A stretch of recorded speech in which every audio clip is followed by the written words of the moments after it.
is up, my beautiful gemstones? Welcome to Wednesday night live intuitive oracle with myself and Ghostdragonzw. I am giggling because he was doing the funny dance in the background again. And I've been trying to go live for like over a minute now, but for some reason StreamYard was experiencing difficulties. So the first time I did the countdown, it just went like this and didn't go live. So hope you all can see me and hear me good now. And I'm just super happy to be here. I miss you guys all week, and I know we saw each other Monday, but not the same thing. So welcome, welcome, welcome. The first thing that I want to do before I forget again is show you guys the necklaces I was talking about, randomly gifting to anyone who gets an oracle reading, along with Lara's, along with the golden healer stone charged by Lara. But these are also, so I have green aventurine, lapis lazuli, amethyst, and turquoise. But the green aventurine and the amethyst specifically, I may work something out with where I may just do a random giveaway. But these are them. So this is the one I was talking about that I was like, this is the girly necklace. It's not really girly, but as compared to the other one, I feel like this one has more feminine energy to it. And that is the green aventurine one. And then we have the male masculine energy one, which again, that doesn't mean that, one can't wear the other, but they're just so gorgeous. They are genuine certified crystals. Okay, I did check that first thing. Make sure I'm not handing out that fake stuff to y'all. I'm so mad because my camera's not picking up my pretty necklace. I love this necklace. And there I go, rambling from the very start. So yeah, I hope you guys are doing so well. And I think I showed most of you on Monday, but for those of you who are not here, the Human Spirit Oracle is the new deck we're working with tonight. Yay! All right, let's bring in the man of the hour, say hi to everyone, or say hi to everyone, then bring in the man of the hour, and then get this party started. So Andrew and Gnomes Trucking Express, Miss Lotus Girl, what's up, girl? The Bat Mom, Andrew, where are you, Andrew? Blue Crossroads wishes he was in Arizona. Why is that? Josephine, hey, sweetie. Smoochy, I digress because I am not doing anything to you. I have been doing the same stream on the same night at the same time for like 2 years. Jeffrey needs to get his stuff together. No, I did watch a couple of the videos you sent me, and I do like him as well. I think he's so smoochy. And I mean that in a really good way. Eris sneaks in like a brat. Speaking of brats, my cat may or may not have come back home after he ran off 3 days ago. Vixen Doe, what's up, girl? Jules Enigma, multifaceted Jules. New England Dirt Roadie wishes he was back in New England, but you will be soon, right? Yeah, and I didn't mean to skip all of you guys in there. My Wi-Fi is very wonky. So, Donna Messenger, what's up, Mama Bear? Dargo, hey, fancy meeting you here. So, guys, amethyst is your birthstone. That is interesting. Something I need to remember there. Yeah. Well, I was planning on getting rid of the cat this Friday and rehoming him to a no-kill shelter that would be better equipped to place him with. I think he would do well with a single man. He is very, as I think we've spoken about this, he's very aggressive toward females and kids, and he's just not a house cat.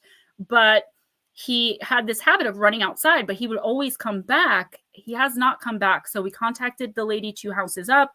She runs like a pet daycare type thing. And she said that she was not sure if she had seen him or not, but she would let us know. New England Dirt Roadie, that's what I'm hoping. I live in the deep woods, man. And the cat was already in survivor mode, as Ghost Dragon said, already, kind of feral beast type mode. So I think he's okay. He's also in heat because I wasn't able to get him an appointment to get neutered until May 2nd. So there's a lot of things going on here. But, every night, every morning, every afternoon, we're out there calling for him. And he's not going to come to me, but I try anyway. My old cat, Bruce Wayne Springsteen, used to run the streets of Patterson by day and come home and sleep at night. I mean, I actually... considered giving Ralphie to my dad because my dad was so close to Brucey. But then I was like, if he ends up astray in Patterson, it's just not going to be good. So I'd rather give him to a no-kill shelter and let them place him with a proper family for him. RJ is over it. RJ's angry at the way the cat reacts towards attacks and treats me, and therefore does not want the cat anymore. So I did try, though. I did try with the cat. I just think maybe my not being here for so long, he had to get reacclimated to me, which would have been totally worth the patience it would have took, except for the fact that the first thing that cat ever did to me when I got him when he was 3 weeks old and a kitten was hiss in my face and go after my face. And he had been returned at 3 weeks old 3 times already. Yeah, almost a month old. He had been returned by 3 different people over the course of 5 days. That's not really good for the cat to keep homing them like that either, especially as a baby. So that's what's going on. Slow Motion says, I asked you guys on Monday for good vibes for Tuesday as I needed to see an eye doctor. Thank you all. I hope that you received whatever it was you were looking for. And I always hope you all are. One last thing I'll say before I bring Ghost Dragons in are 2 things. 1, I'm sweating to death under these lights, but it's okay. Y'all are worth it. And number 2, if you just stopped in to say hi, or if you have somewhere else you need to be or have to go and you want a reading, let us know from the beginning and we'll fit you guys in, throughout. That way, when you go to leave, I don't have to be like, hey, wait, do you want a reading? And then wait and all that, which I don't mind doing anyway. So, all right, let's bring them in. Hi, everybody. What's up? What's up? What's up? You ready? Yeah, I just looked over and I saw my blueberry lemon hint. Okay, it's empty. Somebody messaged me and asked me why I have cases of water on my Amazon wish list.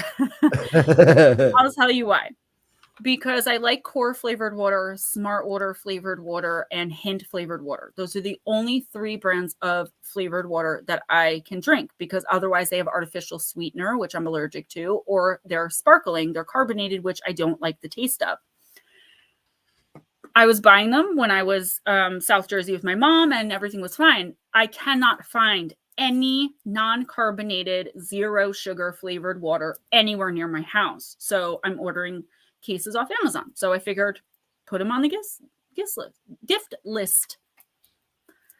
Ghost Riders assemble. Yes, you guys come from all corners of the world. Somebody send me some flavored core water. I got lucky though, and I managed to get a case of the 36 of the little pouches in 4 different flavors with the straws like juice boxes, but of the flavored water for RJ, and a case of this size hint water for me for only $2.99 total because of a credit I had on there. Okay, better be all mine. New England Dirt Roadie. A water filter would be easy, wouldn't it?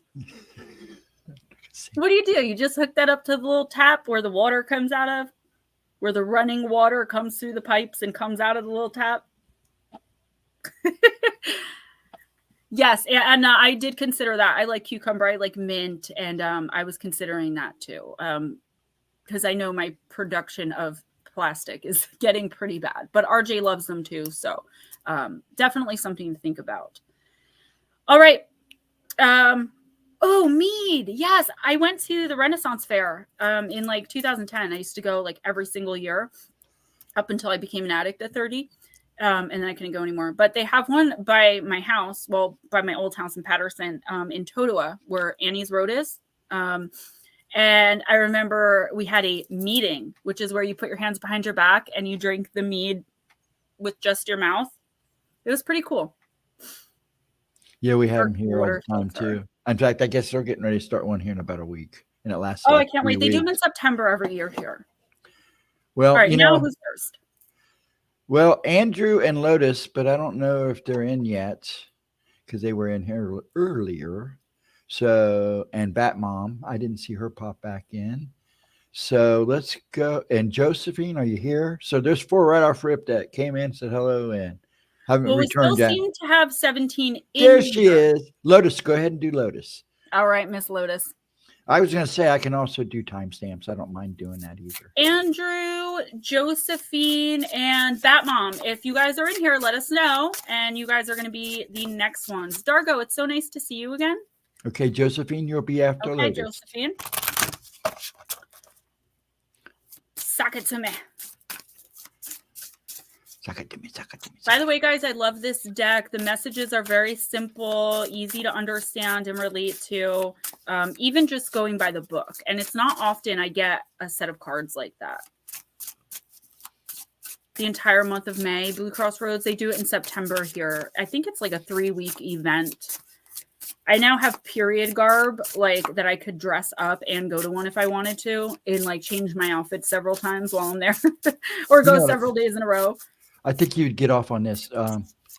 They do a outdoor theater of the story of Tecumseh down in Chillicothe, really? And it's gorgeous. It's beautiful. You actually sit in a theater and they come out of the woods fighting and stuff. It's so cool. You would probably like that a lot, and it's not far from the mounds either. Oh wow! Oh, thank you, Miss Smoochie. If you guys don't remember, this was my Halloween background back in October, and then underneath I have the fairy tree, and then underneath that is the fairy forest. I've got so many, guys, and so many that I haven't even used yet, but now that I have an entire wall, I just really like this one. It's so cozy. But thank you. Yes, I am excited to have the entire background. All right, Miss Lotus, card number 26. That is bound for boundaries. Cross this line. I dare you. It's time for you, or it's time to put up your fences, set boundaries, and make sure you keep them in place. Now is the time to know what your boundaries are. Sometimes we do things to please other people or avoid conflict. It's acceptable to close your gates and say no more or no. Everyday situations sometimes have us stretching our boundaries, whether at work or at home. This can leave you feeling uncomfortable. It can leave you feeling somewhat resentful, or perhaps even leave you feeling like everyone's doormat. You have permission as the captain of your own ship to recognize this moment and steer clear of it. So, Lotus, we've talked a lot, hey, Mike, about boundaries in this stream, as far as everybody always gets messages about maintaining boundaries and putting boundaries up and all that. But you and I personally as well, in both of our lives, about how we really struggle with forcing people to maintain and respect those boundaries. And I feel like for this week, and I feel like though you are working on it, you're still so conditioned to say yes, to go with the flow. You don't want to make any noise. Just go with the flow, Tennille. Like the flow of what? The flow of somebody else's ocean. I feel like with all of the things you're dealing with physically, with all of the ways that you're being attacked spiritually, psychically, the way you're emotionally drained, right? Now is the time for you to stand in your power and make sure that you are taking care of yourself first. Boundaries can be that too. Boundaries aren't just things that you make for other people to adhere to. Boundaries are kind of for ourselves too. You don't want to cross over the boundary and into being so sick you can't move out of bed for 3 days again, right? You don't want to cross over into the boundary of being so emotionally drained because of other people's pettiness and madness that you lose a part of yourself again. Respect your own boundaries that you create with others, but mainly make sure that others are respecting yours. Yes, face of an angel, mouth of a longshoreman. Smoochy, Smoochy. Must be talking about Smoochy. All right, so what's the order we're in here? We're going to go ahead and do Josephine, because I know she's here. So, Josephine, it's your turn. Okay, Bat Mom's here as well. Yeah, and then we'll do Bat Mom, and then Blue Crossroads. Josephine, I am going to use the Wild Woman Oracle. Still won't answer phones, focusing on my health, my kids. Yeah, I think we all need boundaries when it comes to our kids, especially us moms. I think, and it's so easy for me to be like, that's it. Next time, I'm going to tell him what's up. And, you know, it just doesn't happen because we're kind of conditioned again to believe that we're bad parents if we say no. And, you know, it sounds ridiculous when it comes out of someone else's mouth, right? But that is what we tell ourselves a lot of the time. Not wanting to do something and not being able to do something are also two different things. You know, it's different if you don't want to help your child. But if you can help your child, but at such detriment to your physical, mental, emotional, spiritual health, then should you really help them? You know what I mean? All right, Miss Josephine. Yeah, I think it's just, you know, we're in a retrograde too, which really doesn't help matters. Yemaya, Mother of All. This is the card of divine care. Card number 4, Josephine. What is one trace of evidence of divine care or providence in your life at this time? Hey, Monica.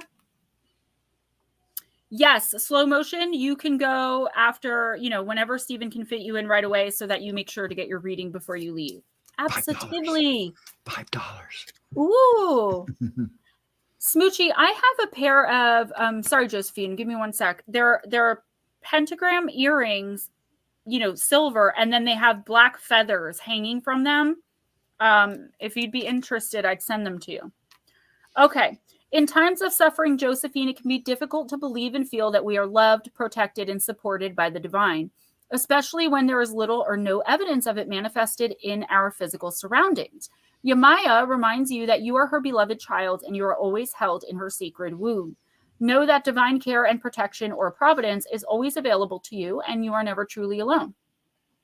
Yemaya, a powerful Orisha, Smoochie, I'll send them, or deity, originating in the West African Yoruba culture, is the mother goddess of all bodies of water and associated with creation, fertility, and providence. Her name derives from the Yoruba words Aya, mother, Omo, child, children, and Aya, fish, and translates to mother whose children are the fish. She became prominent between the 16th and 19th centuries when 10 to 12 million African slaves were transported from West Africa to the Americas. About 15% died at sea during the Middle Passage alone. So many suffering souls sought the providence of Yemaya. Though forbidden, many in modern-day countries like Brazil, Cuba, Puerto Rico, Trinidad, and Guyana continued to worship Yemaya in secret, and multiple religions such as Santeria were birthed through the mixing of traditional West African religions such as Yoruba with Roman Catholicism. As a nurturing, loving, yet fierce matriarchal figure, Yemaya is like the amniotic fluid of the womb that protects and nourishes an unborn baby. Like modern science, many ancient cultures believed that life first began in the ocean. Thus, the queen of the ocean is truly the seed and beginning of all the life. Yemaya is not only of the ocean, she is the ocean, and so her nature reflects its beauty, fertility, profundity, and majesty, as well as its raw power. Okay, so Josephine, you could be questioning things like, you know, I'm just using this as an example. Where are you, Jesus? You know, my God, why didn't you help me with that? You know, whatever, like those types of things. But it doesn't have to be like God or Jesus. It could be just, you know, the universe. You know, I tell you guys to try to manifest through the universe and have faith in the universe and trust in the universe. You guys could be like, well, yeah, right. That doesn't work for me. Even things like that popping into your head, that's questioning providence in your life.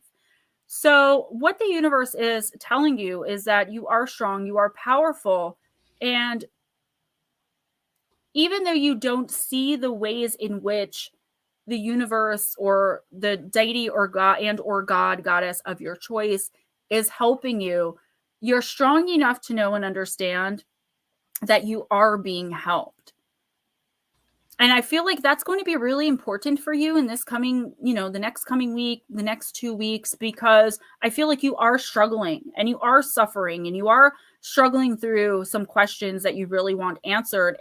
But if you don't believe you're receiving help, then you're not going to see the help that's being given to you. So it's really important that you heed the advice of accept that the universe is helping you, and at the very least, okay, trying to lead you through all of this turmoil, heartache, and heartbreak to bring you to the final lesson so that you can move on from this dark night of the soul. Once you accept that you are being divinely helped and guided, whatever that looks like for you, only then will you start to come out of this toxic, chaotic mess that your life has kind of fallen into.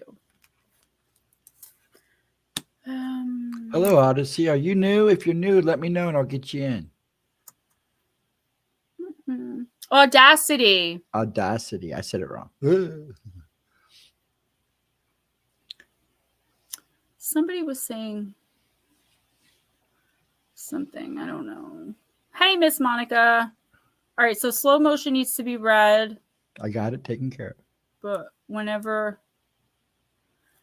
Okay. Who's next, Batmom? Yep, go right ahead and do her. Okay, and we have to do a, or I'd like to do a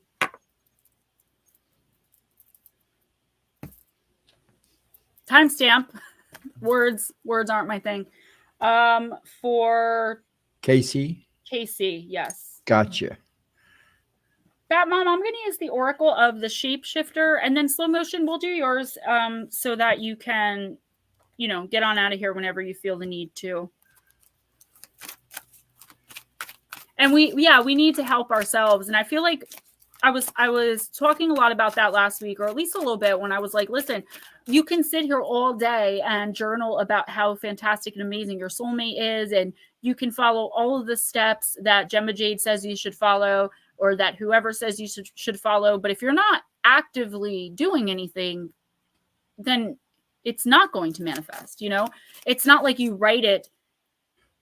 You can't just write it and it appears. You have to go out and actually meet a person face to face before, things like that. Like, you can't, if you're trying to manifest a ton of money, but yet you have no job, maybe you should try to manifest the job first. And you're not going to get either if you lay in bed all day watching Investigation Discovery.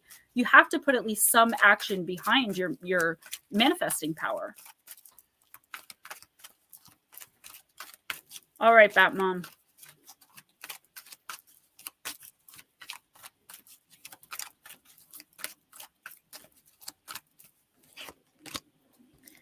Quetzalcoatl and the Priestess of Time. Card number 23.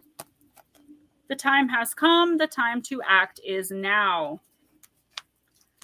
The feathered serpent Quetzalcoatl is at the heart of the Mayan people's traditions, and he is a timekeeper. His return is now, and thus this is the time of most rapid transformation of the clarity of a thought that can manifest into reality immediately. We are in the most challenging and fantastic times ever on this planet, and Quetzalcoatl heralds a shift between worlds of consciousness. He and his influence are now the new reality, and those who refuse to step up and embrace and incorporate the new energies will find themselves deep in struggle and unhappiness over and over again. Yeah, fun times with Mercury retrograde. Exactly. I could write a book. I'm sure we all can. Instead, it's time to refuse to allow fear to corrupt your courage and to do what must be done. Quetzalcoatl and the Priestess of Time speak. It is the right time in this moment. Now, there has been so much poring over of star maps, hunting for the correct auspicious moment, contemplating the right time, staring into the heavens and asking for sacred dates. But what we wish to say to you now is that you must act. The right time will unfold as it is meant to. For too long, you have used this idea of the quote-unquote right time as a tactic to delay and procrastinate because you are afraid of what the change will bring. The change will alter everything. Your ideas will fall away one by one and shift, change, and rearrange. Everything will transform and nothing is certain because we are in the time of prophecy. Stop waiting for the right time because it is now that this action must take place. Divination. Will you shift your consciousness? Will you change deliberately despite the fear and the others who tell you that you're wrong? Will you move away from fighting, opposition, the either or mentality, and shift into a beingness that allows for a much greater reality? The time is now. That's all you need to know, but there is much that you must do. A deliberate effort to move away from navel-gazing and procrastination will transform into a determination to become, through doing, thinking, being, sharing, and insisting on the new reality's truth for you. It's time to embrace a new standard of excellence and to make that your creed. Don't wait another single heartbeat. Okay, so Batmom, I don't feel like this is really telling you that like it's time to confront somebody or it's time to sit silent and watch things unfold. Like that's what we normally talk about when we talk about the right time being now. More so I'm getting an energy here. And I always say it like when you guys get private readings, I'll say, and I even say it in here a lot of the time, like there is no such thing as the right time. The right time is always going to be right now. What this is telling you is there is a change that you've been longing for a really long time. And this is backing up exactly what I said about the Yamaya card. It's like you can wish and hope all you want. If you're not backing what you want, hope, wish for, and desire up with action, you're never going to be able to bring it in. It's never going to be the right time.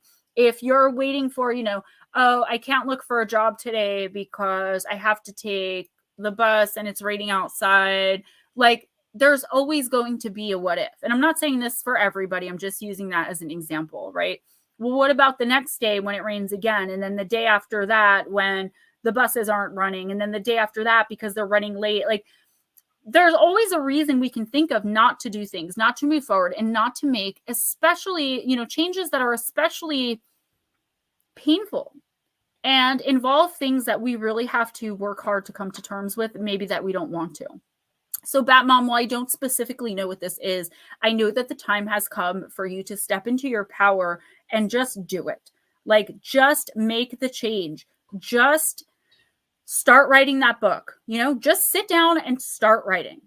I'm just using that as an example. Just tell this person that you don't want them around anymore. Just blurt it out. Just let it come out and hang up the phone. I'm pregnant. Can you pass the potatoes? Kind of like that.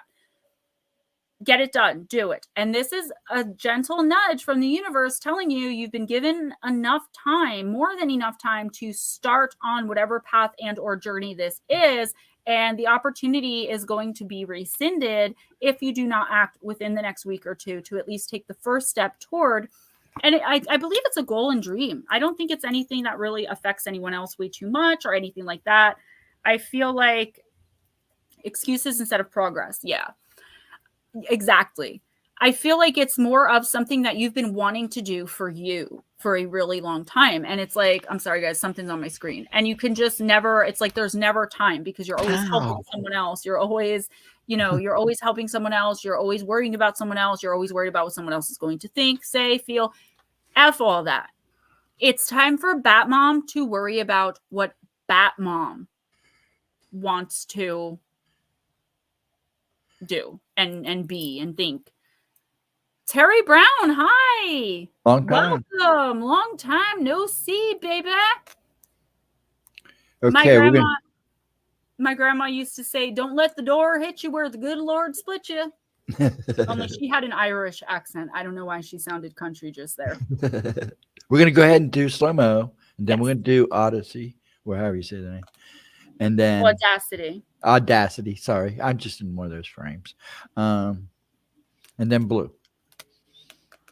So motion, I'm going to do Deep, Dark, and Dangerous. I think that's why it's so hot. I just realized it's like super duper humid because it's like drizzling out. It's like a spring shower outside right now. Is it? I've got my window open. The cool air is coming in. It's chilly out here. We woke up to frost. Did they, Audacity? That's awesome. Terry Brown, if you want a reading, let us know. And, same for anyone else. If you have to leave early for any reason and you want a reading, just let us know and we'll let the man over there know and he will squeeze you in as necessary. So everyone leaves here with a reading. Hi, Madison. Still have snow? Where are you again, Audacity? Probably up north. Minnesota, Michigan, Canada. Okay, so I'm just going, I have to look really fast because I don't know how to pronounce this. I believe it's called the Kushi, and it's card number 38. Michigan. Card number 38. So this week on Monday, guys, we're talking about real werewolves, guys. All right, slow-mo. This is the card of safety. That's really odd because I didn't notice this before. The book says it's the card of safety, but the card says it's the card of focus. So that's definitely an error. But I believe it's the card of safety and risk. Everyone craves a level of safety, yet this level is different for all. Be aware of the risks in a current situation before making a decision. Listen to warnings if you are given them right now, and watch and act on red flags, slow motion.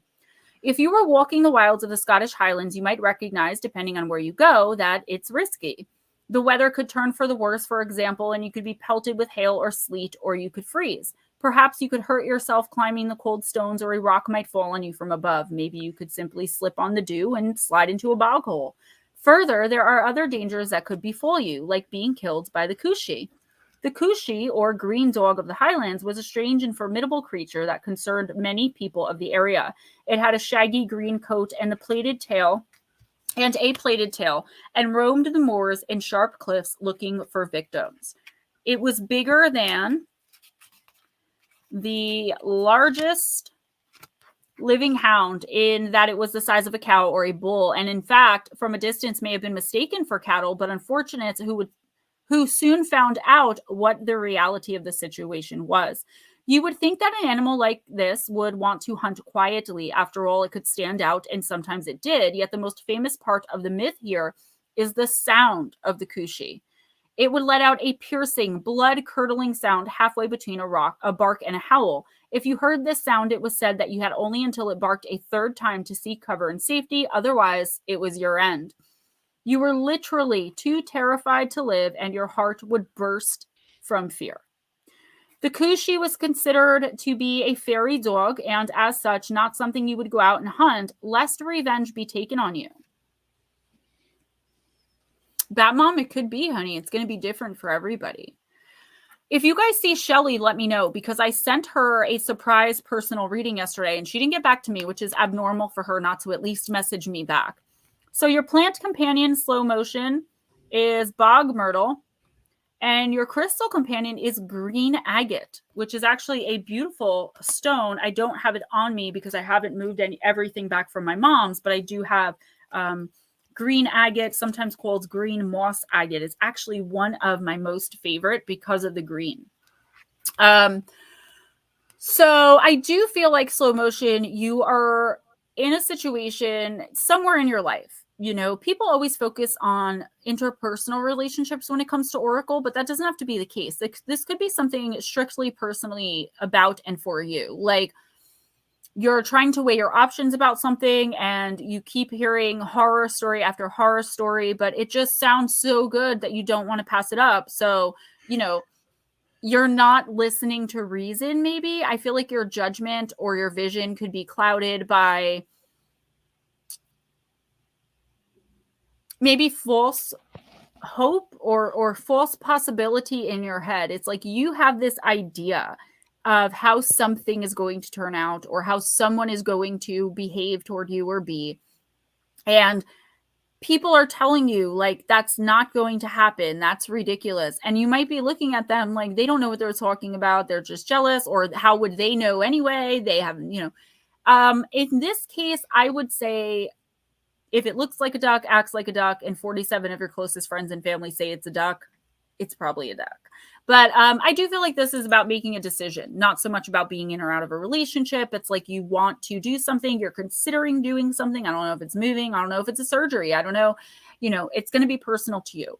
But whatever it is, I would say wait it out at least through the retrograde until you're seeing things more clearly. Oh, and Edna. All right, we'll try to get you in. Just in case. And if not, if you go out and we haven't read for you, this goes for any of you as long as we notice, and we haven't read for you, and you don't come back in, I'll give you a timestamp. And Edna, we will give you a timestamp. And anyone else that starts having internet issues, let us know. We always try to do our best for you guys, but we can't always do that for every single person. But right. Edna, I got you, girl. I even got angels and ancestors waiting for you. Okay, Audacity. We're going to go ahead and do them. You ready, Audacity? You're up. Audacity. Audacity. Oh, please, you can't go by my accent.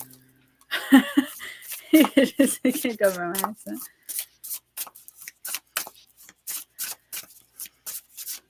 Yes. All right. I am using the Human Spirits Oracle. It's my newest deck.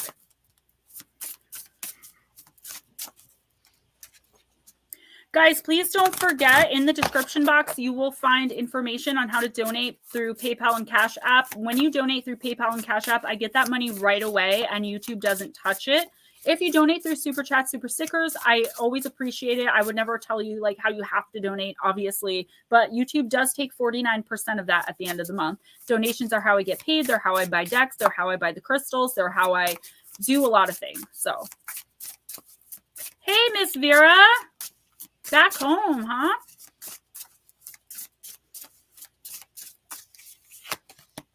Audacity, you got Wallflower, card number 22.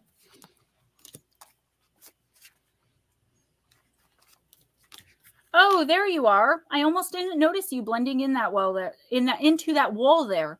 You have made it to the party. Now get up off that wall, mingle, and find joy. I know sometimes it might be hard meeting new people, coming out of your introverted shell while trying not to be seen, but you never know. You might meet someone interesting, have a good laugh, and dance until you sweat. At least you can say you got off of the wall and gave it a try. I don't personally feel like this is about you coming out of severe introversion. You could be a huge introvert. Most of us are in this community on this channel, especially because light workers, we're always getting hurt and we do tend to go inside of ourselves. I feel like this is about, and there's already a running theme, making a decision, Audacity. I feel like there could be a situation in your life, or it could just be how you are. I haven't really gotten to know you yet, but I hope to. It's like, what I keep hearing in my head is my 2 cents won't make them any richer, so I'll just keep it to myself. And the universe is like, no, you absolutely need to express your opinion here, your concern about whatever this is, or your, thoughts about it. I feel like somebody is asking for advice and you don't feel qualified to give it, or you feel like the advice that you're going to give is not what they want to hear.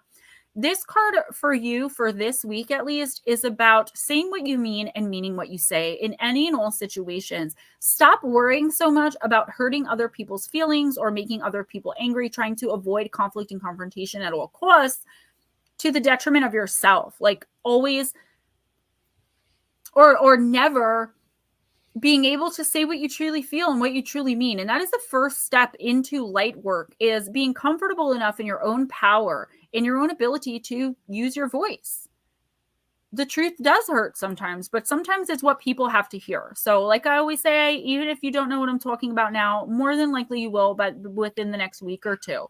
I would say with the retrograde, on the other hand of that, be very clear and concise when speaking to people, especially when they are asking you for advice.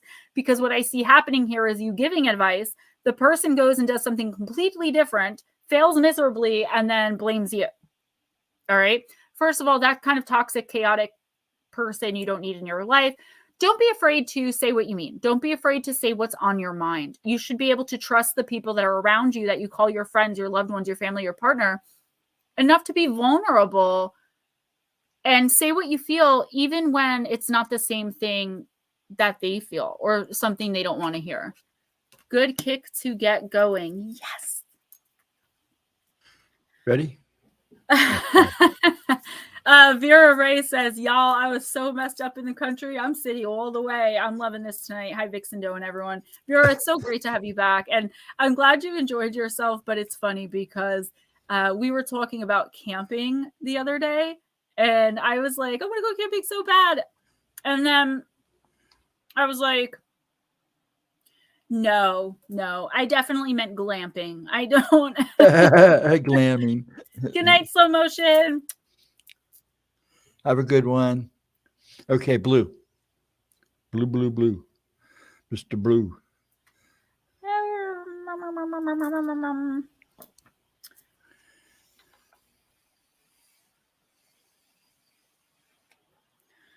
Blue Crossroads, I'm going to use the Fairy Tale Oracle again.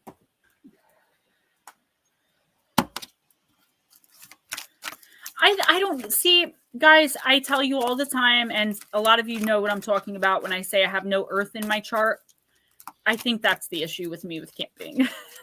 I love being out in nature, but I had to learn that. I had to learn to relax, sit back, enjoy the silence, enjoy the messages, enjoy Mother Nature. As a little kid, when I would get grounded, and this is absolutely true story, my punishment would be that I had to leave my room and go outside.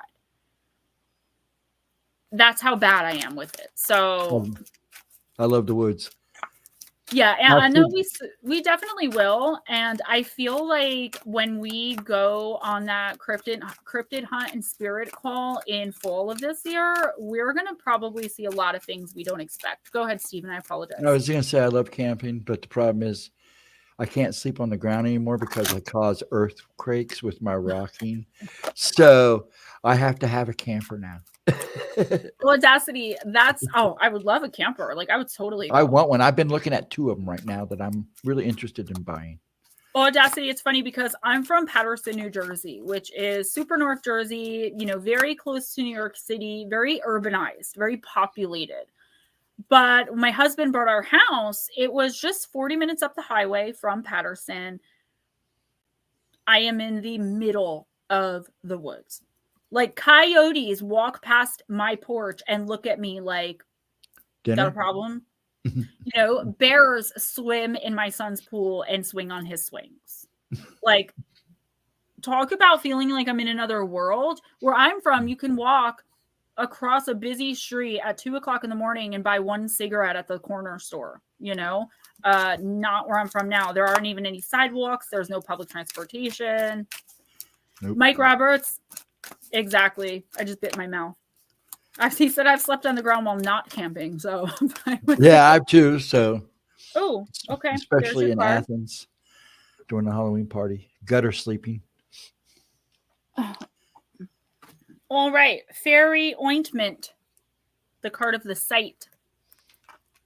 I don't know that I've ever pulled this one, and if I have, it's been a while because I don't remember it. 43. Is Netter still in here?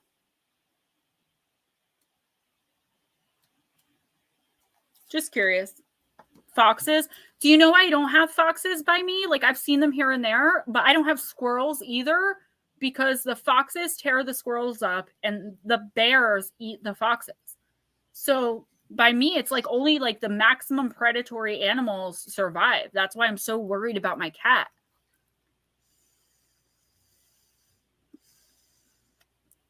I was just checking New Englander, Odie. Blue Cross Roads, maybe I wouldn't be. I don't know. Knowing what I know about you, the little bit that I know. Okay. Fairy ointment, the sight. Ah, you see too much, said he. Now pray, with which eye do you see all of this? I have pulled this. I remember it now. With the right eye, to be sure, said she, as proud as can be to find him out. There is an old fairy legend that states if you wipe pollen gently across your eyelids, you'll be able to see the fairies. And in this tale, a wise woman and healer hears a knock on the door at midnight. At the threshold stands a strange little man who asks the healer to come with him to tend his wife and baby, for she is too ill to care for herself.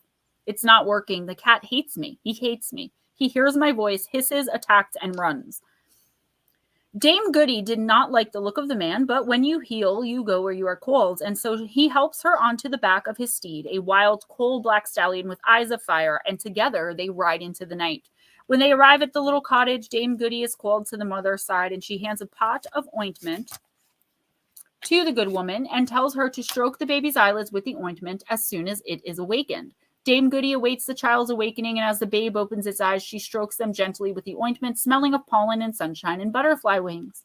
Curious, she then strokes a little onto just one of her eyes and then slowly gazes around her, entranced, for the woman she tends is unearthly beautiful, long and fair in form, her voice like a bell chime, the child prettier than any babe she'd ever set eyes upon after so many years of nursing them. Their clothes seem spun of the finest silver gray silk, and the little brothers and sisters are all pointy-eared and big-eyed and pale as snow. The world had changed about her forever, for she had now the sight and could see the true form of all things. But she was wise and kept silent on this sight, and she checked the lady in the bed again, and judging her to be well enough rested now, and the babe cared for, she asked if she could be returned home. And the fairy man gathered her up and placed her again on the midnight steed, and to her cottage they went as dawn broke in clean streaks across the sky. He handed her a purse filled with gold coins, more money than she had ever had before, and he thanked her gruffly, but with respect, and he left. The next day, Dame Goody went to the market, taking some of the gold with her to purchase the little things she had never been able to afford before. And who do you think she saw? 'Twas the fairy man from the day before, plucking fruits and flowers, hats from heads, and eggs from hens a-laying in their pens, and not a person seemed to mind. She was grateful for his generosity of the day before, so often she was paid in herbs and simples rather than coin. And so she curtsied and smiled and wished him a pleasant day, then asked after his wife. Gooden, sir, I hope as how your good lady, and I hopes, let me try this again. Sorry, it's peasant talk. Gooden, sir, I hopes as how your good lady and the little one are as well as, but startled was the fairy man, and he jumped back, his face suddenly red with rage. What? He cried out, but not a soul turned around. Can you see me? He demanded. Swear I'm going to do that to a stranger next time. Yes, she said quietly, beginning to feel the chill of fear climb up her spine. Ah, you see too much, said he. Now pray, with which eye do you see all of this? She backed away, touching her right eye, and he struck her with a wand or a stick, or perhaps just a sparkling flow of energy, and she fell to the ground. The ointment, cried the fairy man. Take that for meddling with what don't concern you. You shall see no more. And she never saw from that eye again. Now, when this card comes to you, know that there are times when you see what you see with your gift and your sight and intuit more than others wish you to know. And you must choose wisely when you speak of this and when to keep this silent and only to yourself. For when we have these gifts, some boast of them, and that's no way to use it. You will, when you work with your gift humbly, and only when you are openly asked to give your help, be able to use it. But at other times, it's best to keep it very, very quiet. And never, ever take anything from the fairies without them offering it to you first. For to take from them is to lose a great deal. Blue Crossroads, you and I have spoken almost at length about abilities, right? Your specific abilities, mine, and some of them are the same, where I know way too much about everyone all the time, wherever I go, okay? You have that same gift. And we were also talking about exactly what it's saying in this card. What's up, Divine Empathic? Sometimes we just know this stuff and we don't say anything because there are always going to be people who want proof to back it up. You know, like if you accuse someone that you know is cheating, but you have no proof, they're not going to admit it. Or, you know, if you know that your sister's husband's having an affair, but you can't prove it, you're going to break her heart. She's just going to believe him, you know, things like that. I also see with this card, somebody like questioning you about something like this. And the reason they're asking you about it is because they're waiting to judge you on it. Like this person actually doesn't care how you're able to know something. They're going to judge you no matter what. I know that's a really weird message, but it's coming through very strongly. Like someone's like, oh, how did you know that? And you're like, I don't know, I just knew. And then they start thinking that you're like a Satan worshiper. I don't know if it's going to be that extreme, but like someone's definitely judging you on this. One last message is, despite your sight, this second sight, this power of intuition and observation that has served you so well your entire life, you are not seeing something that's right in front of your face.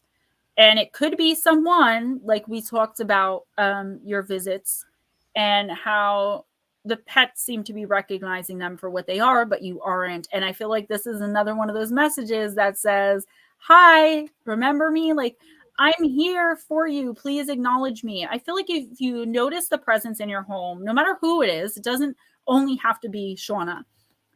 I feel like once you acknowledge it, it makes it more real out into the universe, and then they're better able to show themselves, reveal themselves to you. The main thing I want to get across to you, though, is someone is going to start at like someone's going to be like, hey, can you answer this for me? You're like super intuitive and you're going to give them the answer and it's not going to be the answer they want. And then they're going to start throwing mud at you, like slinging mud at you, throwing shade at you and talking poop behind your back. I don't know if that makes sense to you. I know you guys always laugh when I say poop. My Wi-Fi looks like it's being a little wonky, so, It is you know, just a little. hang tight. Anyone who snuck in, Divine Empathic and anyone else, welcome. And I'm so glad you're here. And if anyone has to leave, don't forget to tell us. Andrew is back, by the way. Yes, I know he is. I'm going to go ahead and do Smoochie. I'll throw Andrew and I can't even talk. I'll throw Andrew in somewhere because he comes Smoochie, I'm in going to early. use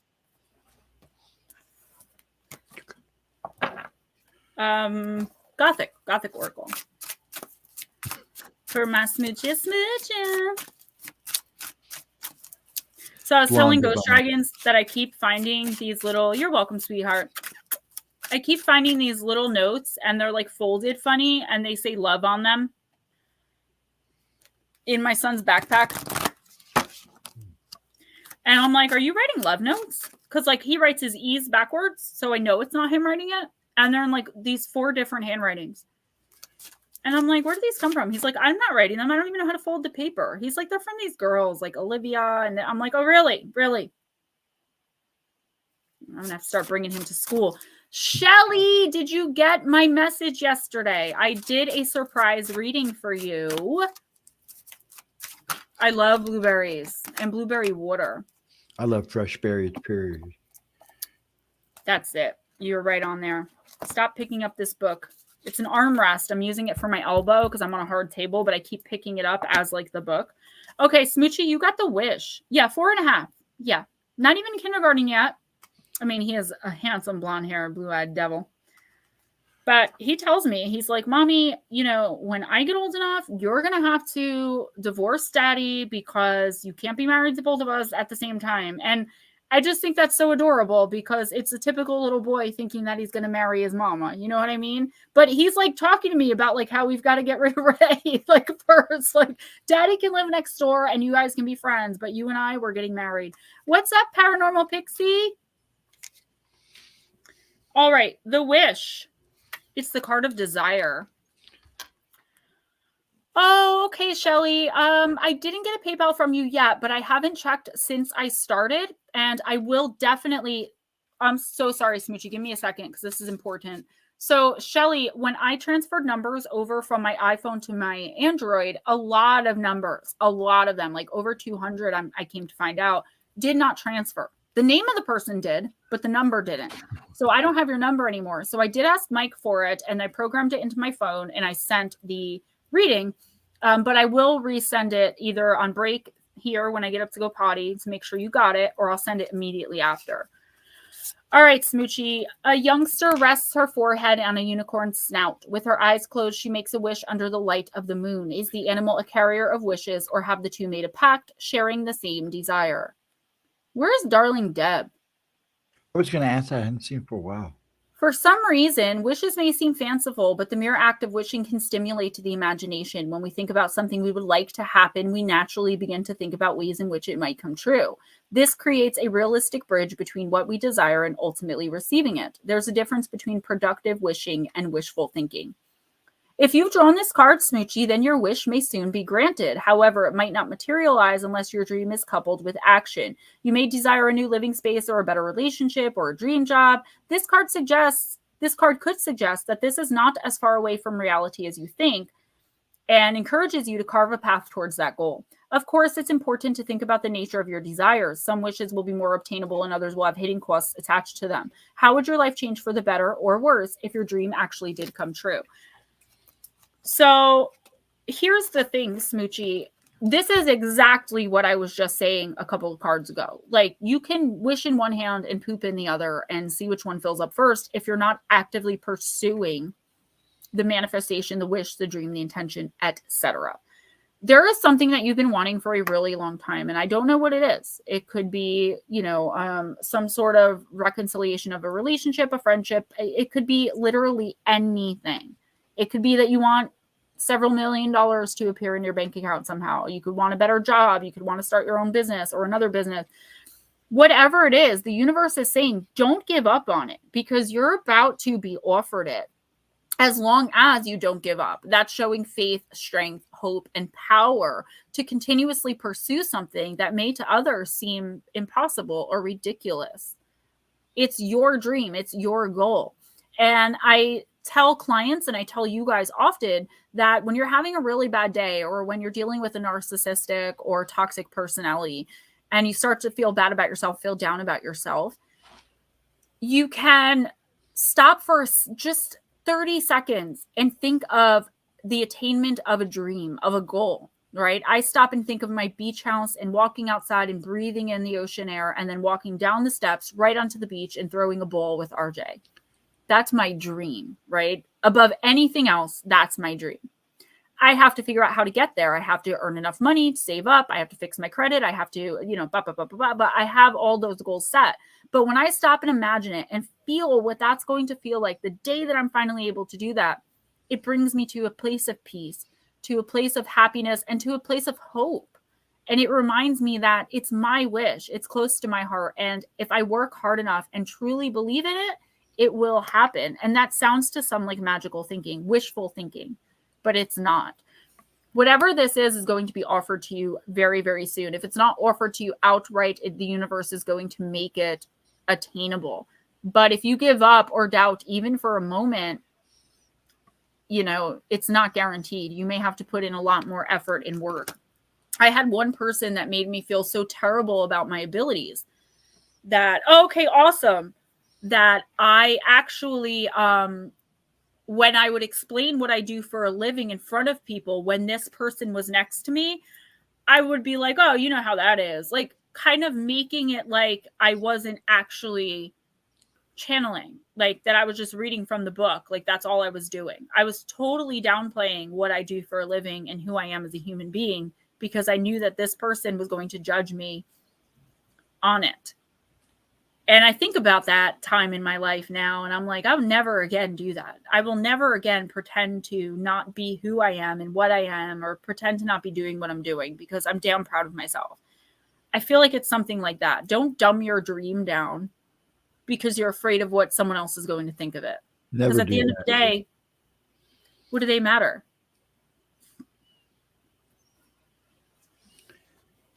Eris Nana. All right, Eris.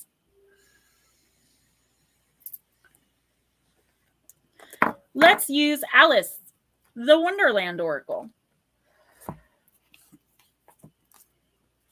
Superwoman. I don't even know what that song is or who sings it, but I know that's the chorus to some song I recently heard.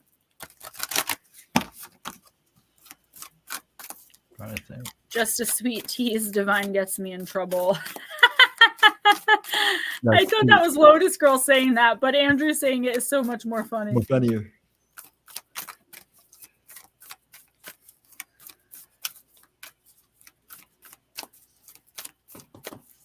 You guys never fail to make me smile, man. I love you all so much, and I appreciate you so much. I'm like, if it was Lotus Girl, it makes a little sense, but Andrew saying it is hilarious. All right, Eris. Investigate, look closely, ask questions, think before acting, which is always a good idea during a retrograde anyway. Well, in general, right? So guys, instead of sugared candy, I switched to pumpkin seeds, but I got them raw instead of toasted. So they're not that good, but they help with the sugar. Toasted are so much better. Oh my God, I know. I didn't realize it. I was in Home Goods and they were just sitting there. Okay. Card number 7. I am going to have to get up because I have nothing to drink here. I have Red Bull. No, I'll look first. Too many people blindly follow others, and in many situations, we can find it easier to go with the flow, to trust in other people, and even to follow orders.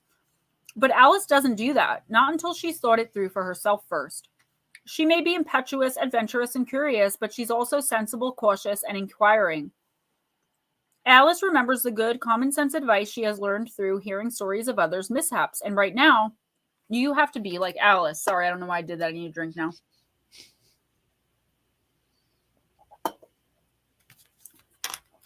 This card asks you to check something carefully before going ahead with it. You're being encouraged to take a daring new path of action, and while everything is most likely well, you still need to take responsibility and remember to be your own guardian and caretaker. Eris, be sure to look over the details, check the packaging, be sure to know what is in the fine print, and ask questions about the arrangement or offer which you are about to enter into or accept. If, like Alice, you find there's nothing alarming or hidden about the arrangement, by all means go ahead. However, do not follow orders or blindly do what you are told at this time. Investigate, decide, and if you go ahead, be prepared for unexpected changes when you sign, start, connect, or decide to advance. There is always an element of the unpredictable, and there's no way of preparing for all the strange and wonderful things that will happen next. An important decision requires you to inquire, inform yourself, and think it through thoroughly. Find out as much as you can, and make sure to look at the fine print. So that's what I'm going to do, Andrew. I was just thinking that some salt would be nice.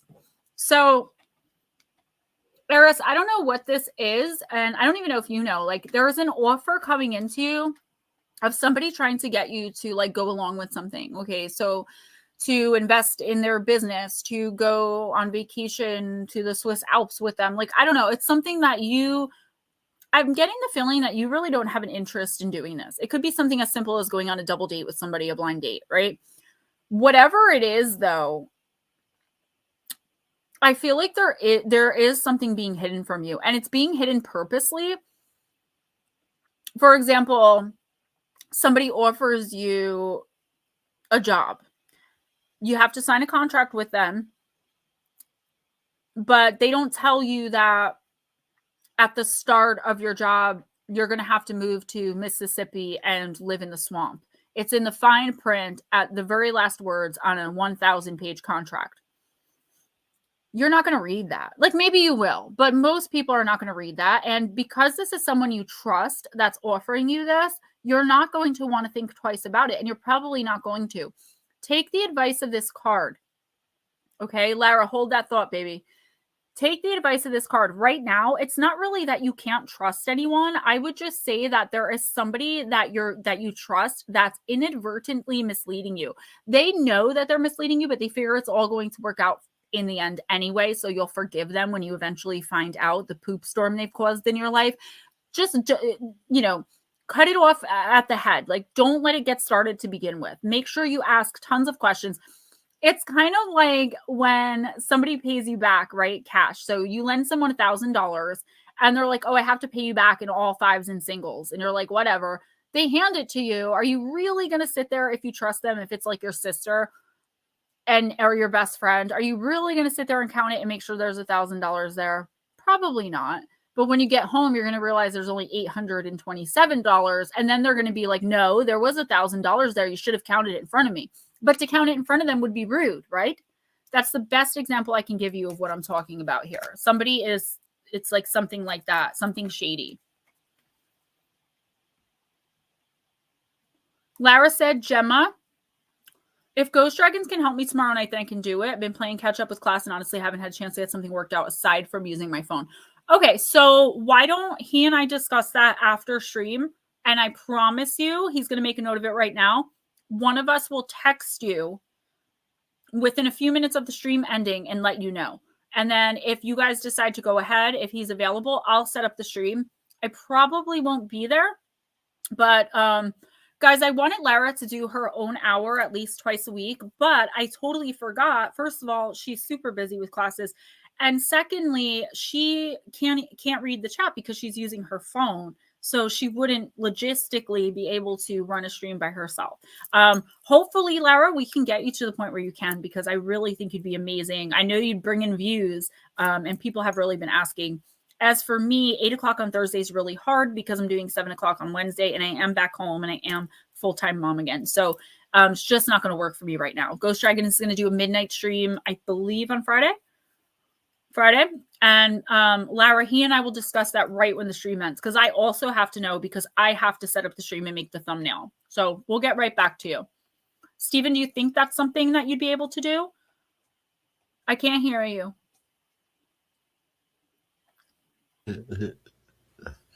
Yes, I can do that for her. I'll be a nice guy. There you go. We don't even have to discuss it, Lara. You are on tomorrow at 8 p.m. Eastern time. I'll set up the stream after this one and make the thumbnail. If you have if you have a different picture that you want me to use, otherwise I'll just use the same one that I've been using all along. You sent me 3 gorgeous pictures, but I know you prefer that one. Okay, sorry about that. Who's next? Now I just Andrew. Andrew, come on down. Yeah, Divine Empathic. It's like, okay, so I love it, and he is in preschool for a lot of hours, yet I still feel like I'm not getting enough done. Like I'm just not doing enough as a mom, as a wife, as a writer, as a spiritual advisor. Like I'm just not there, and I'm like, I can't possibly stretch the time out any longer because I do need to, like, especially on Wednesdays, I need to open for the stream, which takes a few hours. You know, if I don't do that, I'm a lot less likely to bring in accurate messages. And then other things get brought in. Gemma Jade. Oh, W. Decker. Hi and welcome. Any friend of Shelly's is definitely a friend of ours, and I hope that you want to get a reading. I'm sorry, you did tell me who's next, but I forgot. Now you got to guess. Andrew. Yes. Andrew, I'm going to use the talisman oracle for you, sir. Decker, where are you from? What you about? Tell us about yourself, fellow light worker, I'm sure. Divine Empathic's reading the other day. Yes. I shared it. I did not get a chance to actually watch it, but I did make sure to share that, and I always will if I see them. Plus a full-time, yeah.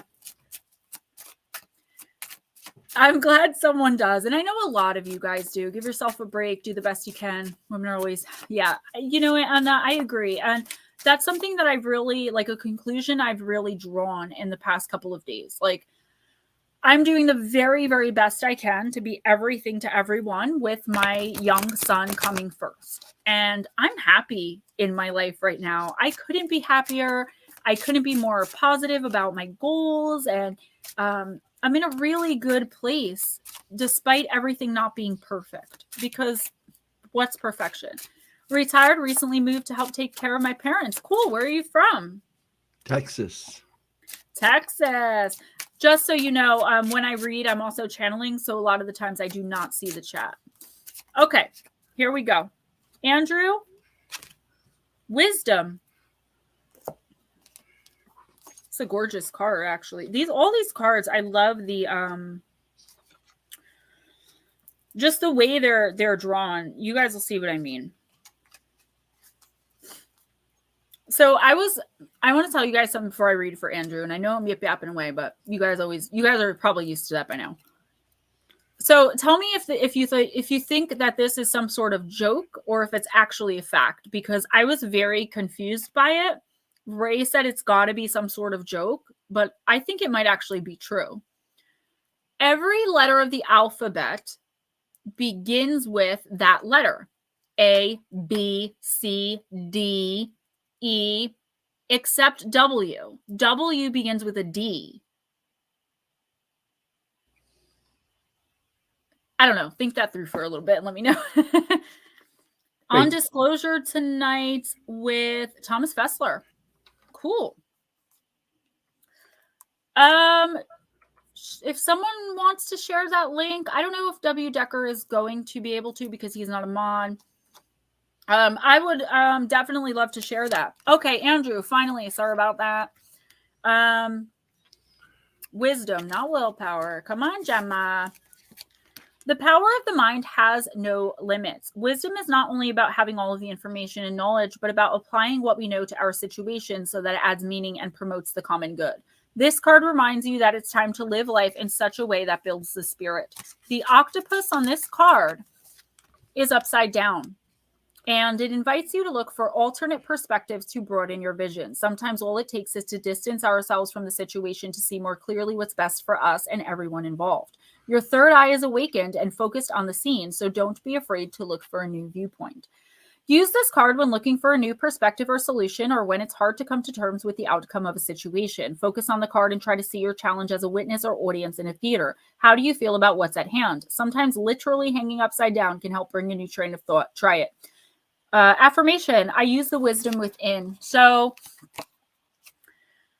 Andrew, this is something I've said many times on this channel. This advice comes from Spirit a lot, and it's take a step back from any situation.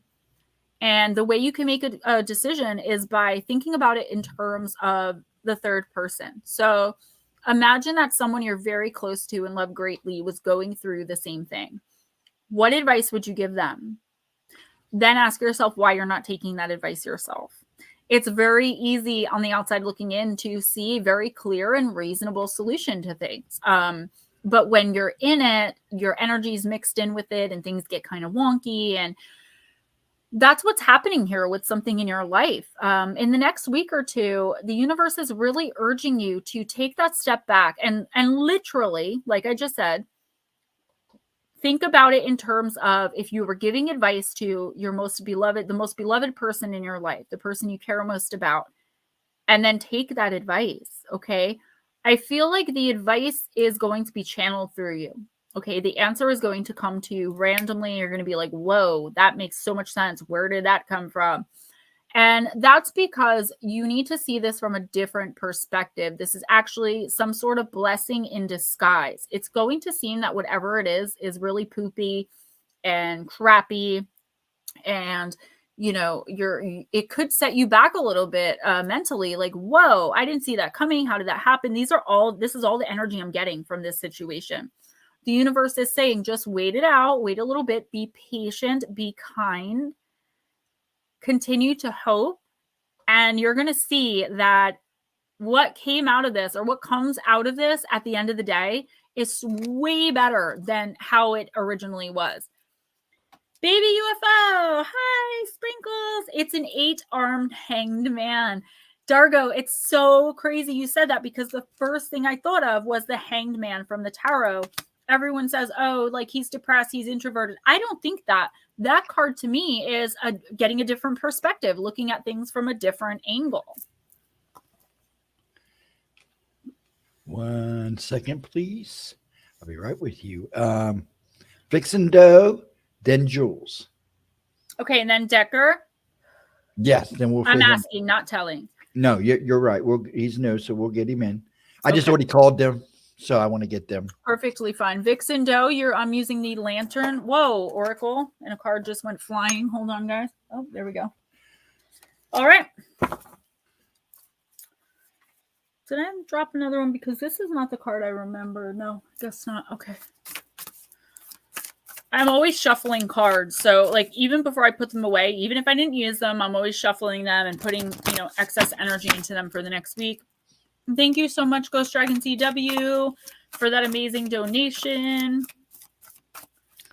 Your guys' donations really help me get through the monthly pay periods. Like, I get paid once a month, and it gets tough towards the end. It does.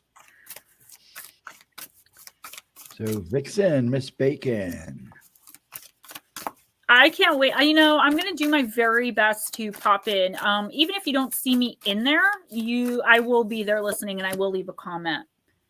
Shelly, if you want to leave the link for that, if you have it. Okay. Vixen Doe, you got a card that I'm not really that familiar with. Assistance with access. It is necessary to ask for and accept help in order to receive it. Card number 10. I don't know that I've ever pulled this card before.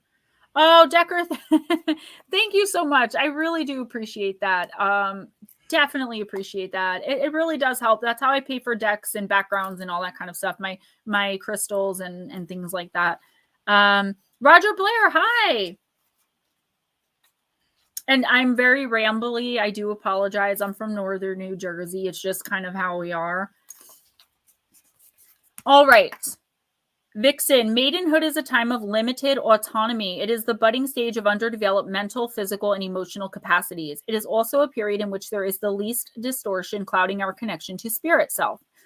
Conversely, the older we get, the more autonomy we have and the more estranged we are from our spirit self. I say to that, speak for yourself. I've been hanging out with dead people since I was born. Throughout life, we require the assistance of others, circumstances, and the world in order to grow. Whether or not we like it, acknowledge it, or accept it, a time will come when we cannot ignore that what we can neither do.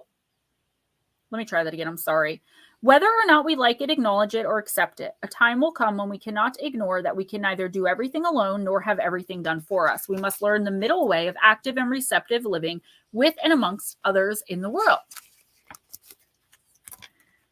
The maiden holds a key that illuminates her surroundings. She is pointing the key towards her chest where she believes the lock to be. However, her conscious attention and desire are not enough to find the keyhole and unlock her way into all that is within. The maiden requires assistance to discover the full spectrum of who she is. This is the same for every one of us. Like the maiden, we all hold the key to ourselves and simultaneously remain in need of an interdependent relationship with other people, places, and situations to assist us in accessing the full terrain of our spirit self. The maiden supports you, Vixen Doe, through a time of asking for help and accepting it from those who are genuinely of pure source, love, and light. Maiden's message: attention is your key to everywhere and anything. Spirit self is accessed through the experience of being in harmonious communion with the world, situation, and others. Your external reality is both the reflection of and the aperture into your inner portal. To know what you are is to experience yourself in relation to what it seems you are not. Ghostdragonzw, Decker, guys, again, so generous. Thank you so much. Vixen Doe, I feel like you've been kind of suffering in silence for a while. Not really suffering, but I see you like kind of picking apart something in your head. Okay, so either something you want to do or regretting something you did do, and you just keep going over and over it. Like you can't figure out how to fix this. Or, you can't figure out which way to go on this, the decision, like the wisdom card. Vixen Doe, so the universe is telling you, ask for help. And I know that this is a lot, and it's going to be hard for some of us to hear. Like, we don't want to hear this, right? But asking the universe only, or our deity of choice, even if it's Jesus, for help is not enough sometimes. We have to reach out to other human beings because remember, spirit doesn't speak emotionally, right? It speaks in vibration and energy. Our fairy ancestors, the extraterrestrials, like any other thing that we're connected with, only know emotion as a concept. Even our higher selves. So we have to reach out to other human beings and ask their opinion sometimes. It doesn't mean you have to take whatever they say and roll with it. Be sure to ask someone who you know isn't going to be offended if you decide that their advice is not for you. Appreciate them and move on. It shouldn't be a big deal where like just because someone is kindly gives you advice that you owe them something either. Because I do feel that energy coming in, like you break down and you ask someone to help you with something and then they do. And then it's like, hey, remember that time when I helped you and lent you that 2 cents? Like, make sure you don't latch onto that type of person either and ask for help. Go to someone you trust. And I assure you that they will give you the right advice, or at the very least, advice you don't want to follow will put perspective of advice that you do want to take. Okay, it'll be like, no, I don't want to do that. I want to do this. Oh, there's the answer. I feel like I'm glowing again, guys. I do apologize. I don't think I look like that to you, but how I look on my screen, I look whiter than this skull over here. Vixen Doe, good. I'm glad you're learning to do that because it's important, and a lot of us light workers have been hurt so much that we don't trust. Like, we are not trusting you. So to be vulnerable enough with someone to say like, hey, I'm really struggling with this. That's not easy. Jules. Multifaceted Jules. And then we're going to do Decker. Okay, we can do that. Is that our... Yeah, let's do that. Okay. Yeah, we can do that. Because we don't want to make the new people wait. We never do that. So we'll slide Monica in after that. We're all good. Jules, I'm going to use the Deep, Dark, and Dangerous Oracle. I found out why my truck plates haven't been around. They sent it to the wrong terminal, not my home terminal. Yeah, that sounds like a bit of a predicament, sir. Guys, don't forget half price personal readings, $20 to PayPal or Cash App with under the heading reading. And that's only through the 1st of May. Well, Decker, you're next. This is going to be Jules and then you. Yes, sir, Dargo, you are coming up, I'm sure. Thank you, Pixie. Yes, he is. He is up. Dargo, I missed you. I'm so glad you're back. I've been wondering about Darling Deb, guys. She was in here. She was loving it. And then she was just gone. But I know that happens. Like, life happens. Who can sit every Wednesday night unless you really make time for it, you know? And sometimes you just can't. I mean, I can because it's my show and I get to talk finally to people who love me and listen. Whoa, this card scared the poop out of my mom when I first showed it to her. And I'm like, Mom, no, that's actually a good guy. And she's like, I don't like him. So her house has been really good. There's been no activity except some walking, which is my stepfather, my grandmother, my uncles and aunts. But last night she was from under the bed, like hands through the mattress, grabbed her. And she said she had to bite to break free. I was like, obviously my magic is not strong enough to deal whatever ancient thing is causing this in the house. But other than that, she said in the past 2 weeks, there's been nothing. So I've got to get someone out there because I've done everything under the sun. I mean, there's nothing more that I can do. Yes. And one person who orders and pays for a reading will get a Reiki charged golden healer palm stone from me. And that is charged by Lara. So, Lara, I can't thank you enough. I did, or I didn't do it yet, but I am doing a May reading for you as a thank you. And just as a thank you in general, you've been so amazing, so awesome, so detrimental to the channel. People love Thursday nights because of you, which is why I don't want to get rid of that stream. Steven, not that they don't love you too. All right, let's get this party started. Multifaceted Jules. Mwah. Minotaur, it's actually the card of compassion. Extend compassion to others and yourself. Pity is not the same as compassion. Be aware that you may be being scapegoated. I mean, that's hilarious, right? Because you were the scapegoat your entire life in your family. Or that you are scapegoating others. No. Take responsibility for your own actions. Look deeper before making decisions about others. Seek your shadow, Jules. When we think of the great bull of Crete, we often think about the frightening, violent creature in the labyrinth and the hero needing to overcome it. Yet the shadow in this story is not the creature, but those around him. Minos is one of the 3 brothers vying for the throne of ancient Crete. Crete at the time was one of the most powerful centers of influence in the known world. Minos argues that the kingship should go to him because of his uniquely good relationship with the gods. He states that all he needs to do is ask the gods for something and it'll happen. To prove this, he performs a ritual and prays to the sea god Poseidon, asking that a bull come from the ocean. He promises that this bull will be sacrificed back to the god as a thanks. Amazingly, a bull walks out of the ocean, a magnificent white bull, perfect in form, dazzling everyone on the beach. Minos is given the kingship and becomes ruler. However, it is here that he makes his first mistake. Minos thinks the bull so beautiful that he decides to keep it for himself and sacrifice a lesser bull to Poseidon. Everyone knows that an animal marked for sacrifice to a deity isn't to be kept for oneself, as this is hugely insulting to the gods. Poseidon is no exception and punishes Minos by making his faithful wife, Pasiphae, fall in love with the bull. This is so gross. Pasiphae mates with the bull. Oh boy. And births a baby she loves, yet it has the head of a bull. There is outrage in the kingdom, and the child, the Minotaur, is eventually placed in a specially constructed maze below the palace. He lives there lonely for the most part, but is visited by his sister Ariadne and mother occasionally until his father yet again changes things. Minos' other son, Androgeos, is killed in Athens. In his revenge, Crete attacks Athens and wins, imposing a penalty. This penalty is that every 9 years, some say it's every year, Athens must supply 7 young men and 7 young women to be given as sacrifice to the Minotaur. A boat with black sails is dispatched to carry these young people to their deaths.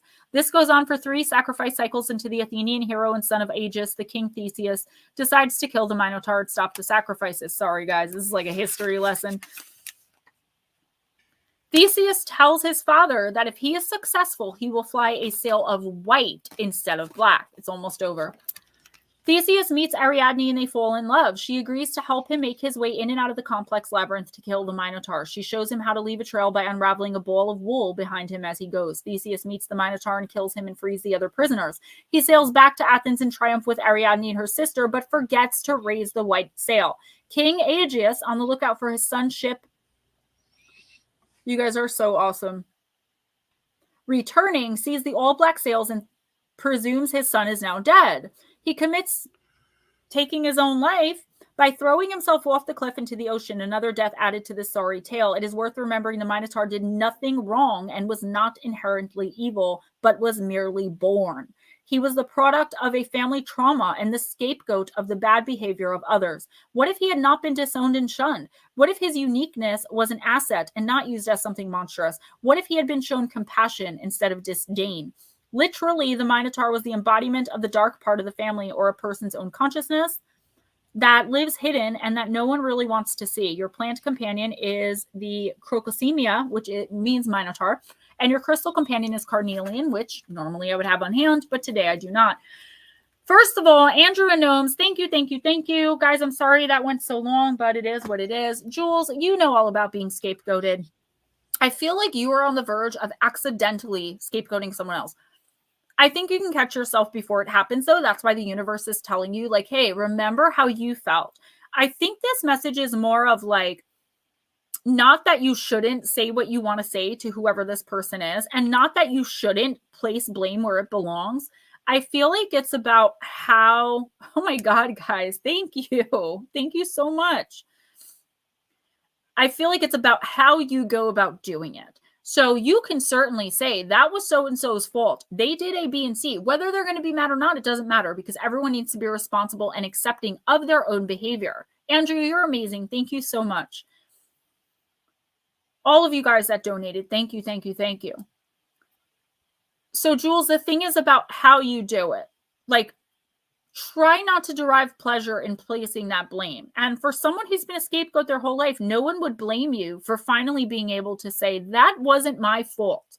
That a-hole over there did it. And you know what else he did? No one would blame you for getting joy out of that. The universe is just saying, watch that you don't get so much joy out of it that you start scapegoating people instead of actually placing the blame where it belongs.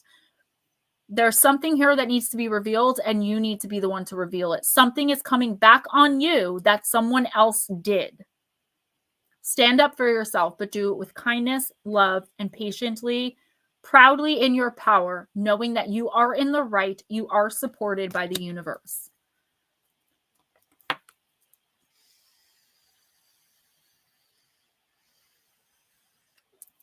Decker, I'm going to use the Vampire Oracle for you.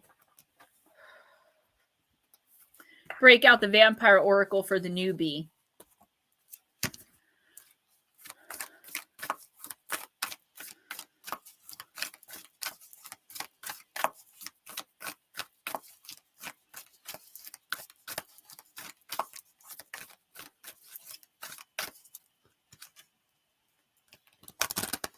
This is one of my, I say it about all the decks because I love the artwork, but this is one of my favorite decks as far as what I connect to. I connect to some of the decks very, very well and a lot. And some of them, I connect my energy to them to read with them. And that's the end of that. But this is one that I use a lot in my personal. Oh no, I just got a broken Pringle stuck in my tooth. This is about to be bad. Listen, you know what I used to do? Take my nail and scoop it out. What? That sucks. I said that sucks. Like, no, that sucks. I've done that. They're not good. I had a kernel go up. I had a popcorn kernel go up underneath the skin, the gum of my tooth. Oh my God, it was so painful. It took 2 doctors to hold me down and pull it out. Do you remember a few months ago when I had that toothache? I had to get that tooth pulled. I would get stuff stuck in there all the time, and I would just use my nail. Like, I know it's gross, but it was so easy. It was like a toothpick. It was like whatever, and then I washed my hands and brushed my teeth. And then I realized that's because the cavity just kept getting bigger and bigger. Okay. Decker, absolutely not. No, I don't need you to do anything except listen. Turn around 3 times, counterclockwise, then turn around. You have to actually stand on your head and do a split as you come down. No, He means like concentrate or focus his intention or something. I know. Will do. I just to someone on another podcast yesterday, someone asked me about fairies and vampires. You guys know I'm on the hunt for vampires. Shelly, I mean, you always surprise yourself, but I don't know how you're surprised anymore. Like, Oh, you're awesome. there's a video I need to show you of these two guys walking to a train station like at 3 o'clock in the morning, and they both have pointy ears, and one's got it's creepy looking. Yo, speaking of videos, did you accidentally send me money? Because I can PayPal you 10 of that back. Or whatever you want back, Andrew. I have no problem with doing that. And you're not the only one who's ever done that. It happens. Don't worry about it. 20 was enough and plenty. So I can PayPal it back to you if you want to like hit me up privately and give me your information. I can do that for you. All right, Decker, this is a great card. It comes up constantly, but it's different for everybody. Can you imagine what it would be like to have a lifetime likely to stretch for 1,000 years or more to learn, to study, and to discover? For this is what the vampires have, an eternity to study knowledge. The best of our kind take this miraculous opportunity to study, learn, and develop wisdom. And with this card, we can see that knowledge now seeks you. Ask yourself, what do you want to learn? We can share what we study. When we learn, it's to fulfill our need to understand what is left of our human selves. We wish to reach a greater depth of understanding about the sensual life we lived, the cold we felt, the way in which humanity has developed, your medicine, your technology, while your nature and part of ours is left untouched and still primal. Jules, yeah, I think a lot of us do. It's one of the great lessons of being a light worker. When you receive this message from us, Decker, it's time to consider the great treasure houses of wisdom that exist in your world. It's time to step beyond being entertained by the trivial sideshow of mainstream television and entertainment, to cease sleepwalking through your life and become aware of the decreasing span of your precious mortal days. Ask yourself, what is it you wish to learn? A language, to paint, to think, and to think well. To use your gift of the human mind. Perhaps medicine, herbalism, and other helpful sciences attract you. It's time, we say then, to know you have greater capacity to study and learn. There may be a library near you. That library may come in the traditional form of beautiful tomes on shelf after shelf, ladders upon which you must climb. It may be a bookshop which holds your books you have never considered giving into. And it may come in the form of a fellow being who has stored so much knowledge, who is a library unto themselves.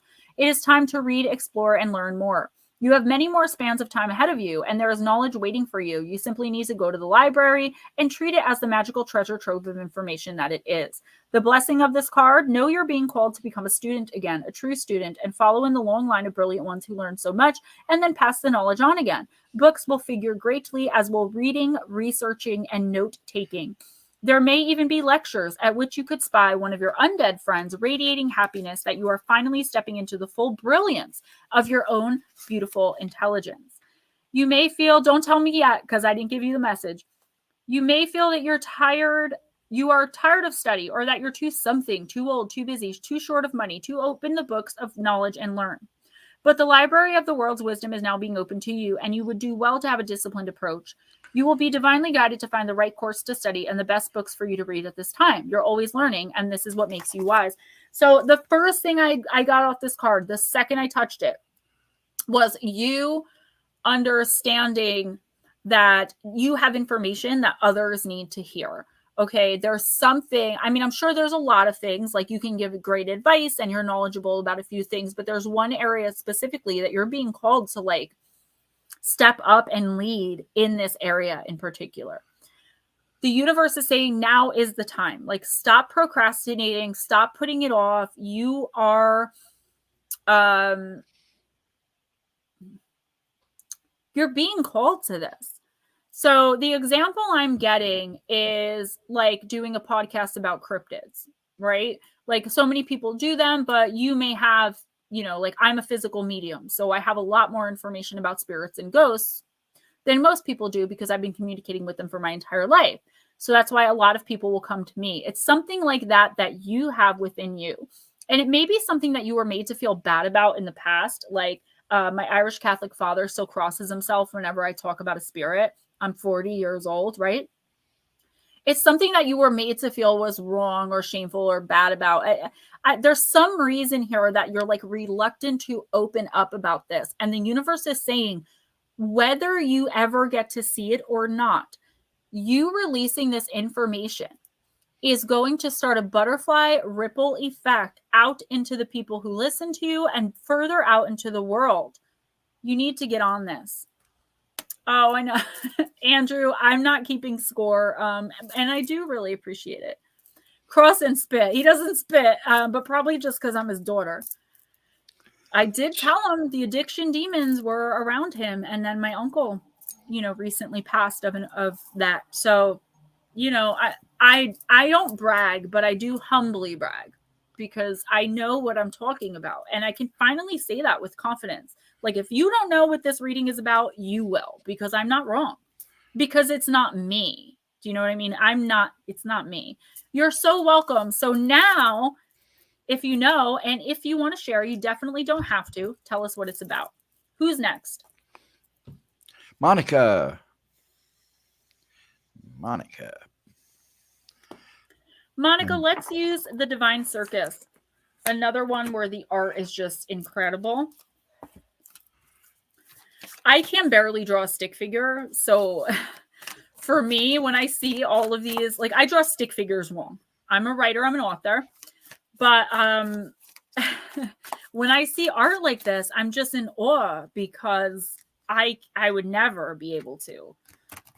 I mean, I would have to take classes and learn it, Yes, Divine Circus, ma'am. Life is but a divine circus, is it not? Yeah, Decker, we are all connected in here somehow, some way, and you never end up in this particular stream by accident. Dargo, you're next, babe. It's just never an accidental thing.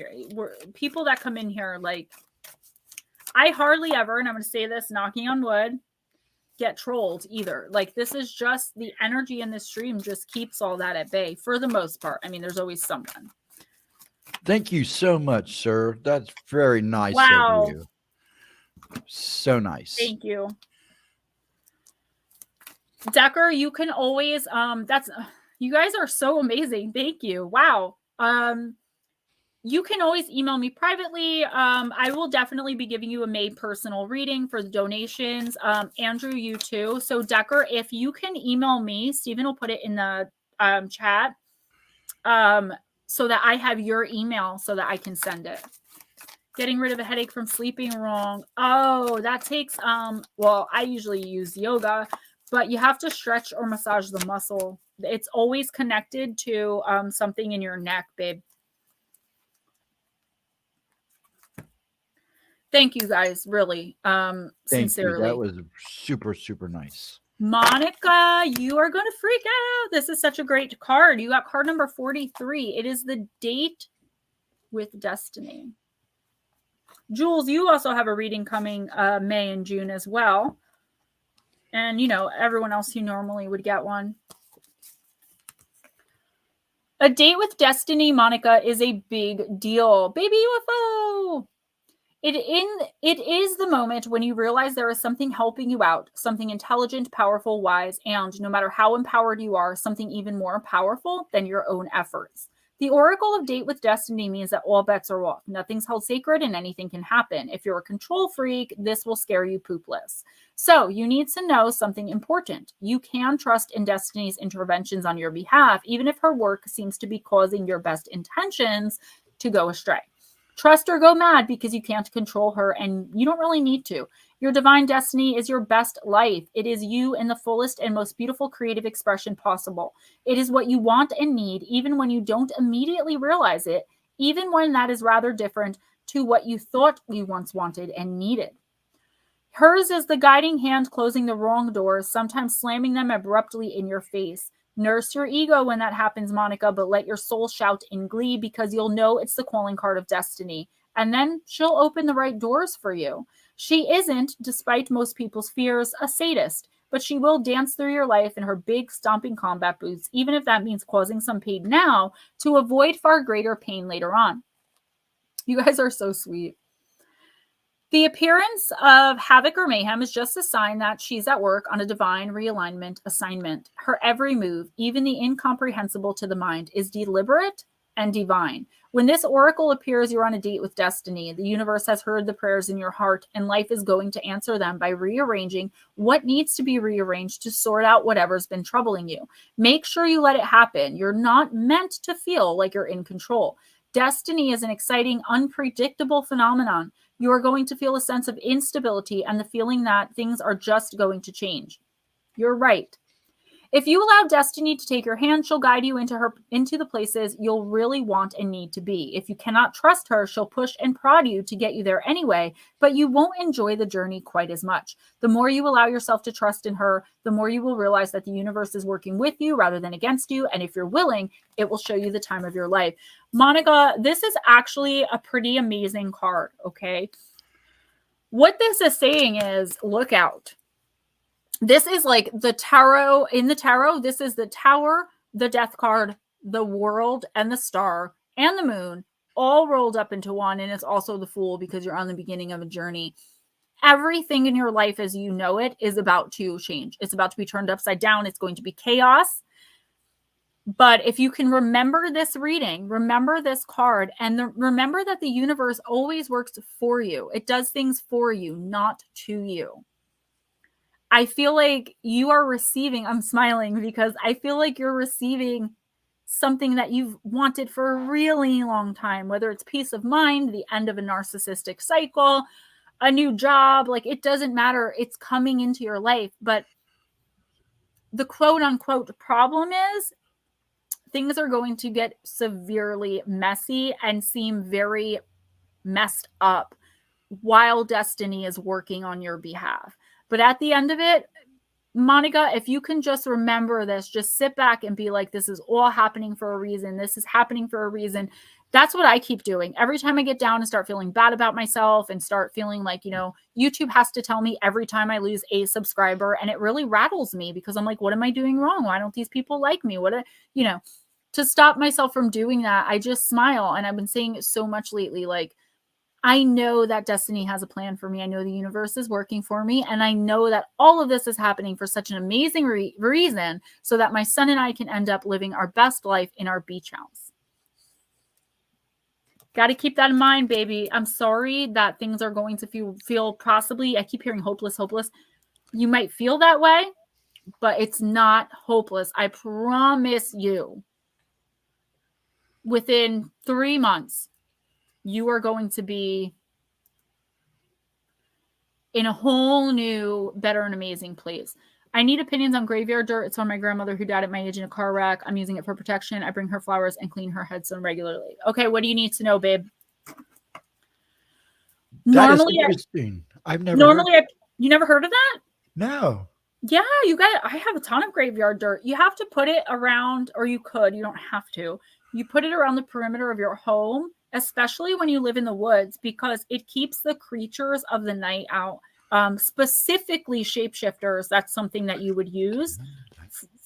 Graveyard dirt, and more specifically, dirt from a fresh grave. And you bottle it up, and then you use it. Like I saw a fauna. I still don't know what that was about. I tried looking it up, but it is okay to use. Make sure, though, if you haven't already, that you thank, the energy in the graveyard. If you took it directly from your grandmother's grave, you just thank her. There's no, you don't have to ask permission or anything like that. You can use it, for so many different things. Perfectly fine. Just say your thanks. And as you use it, give out a thanks to the universe as well. You got it, girl. Who's next? Dargo. Dargo. Dargo, I am going to use the Halloween Oracle for you. I'm going to interrupt you for a second. New England, if you're still around, let me know. Okay, sorry. No, it's okay. You can beat me later. No waffle sandwich for you. Tighten my chain. Oh, yeah, you can use it for so many things. That's the first thing that popped into my mind, though, because that's what I use it for. Still here. All right, cool. You're also not a witch. You're an observer. So, I mean, why would you know that? You know what I mean? Well, Ray, I know you're there. You're always listening, honey. Vera. I always think when I hear your name because I put on a play and I played Vera from And Then There Were None from Agatha Christie. One of I've my read that favorite book. I did too, and we put on a skit. It wasn't a play, it was a skit in class of a scene, our favorite scene, and I was Vera. And I specifically remember someone saying, "Don't be so pessimistic, Vera." And then I fall to the ground. I remember it like it was yesterday. It was in like 6th or 7th grade. All right, Dargo. Yeah, Steve, Ghost Dragons, would you be able to find that link for disclosure on YouTube? They're going live at 9 because he can't post the link because he's not a mod. Or if someone can, maybe. I don't know how to post them either, to be honest with you. I never post links. Who is this? Oh, Decker. Decker, yeah. I never post links in here, but I always give everyone permission to. All right, Dargo. Decker, real quick. Put your name of the channel on here and I'll go look it up. I think it's disclosure, right? Is it? Okay, Dargo, you got Skull of Stars. Wow, this is a great deck too. I just don't use these enough, man. I have over 150 decks now, thanks to you guys.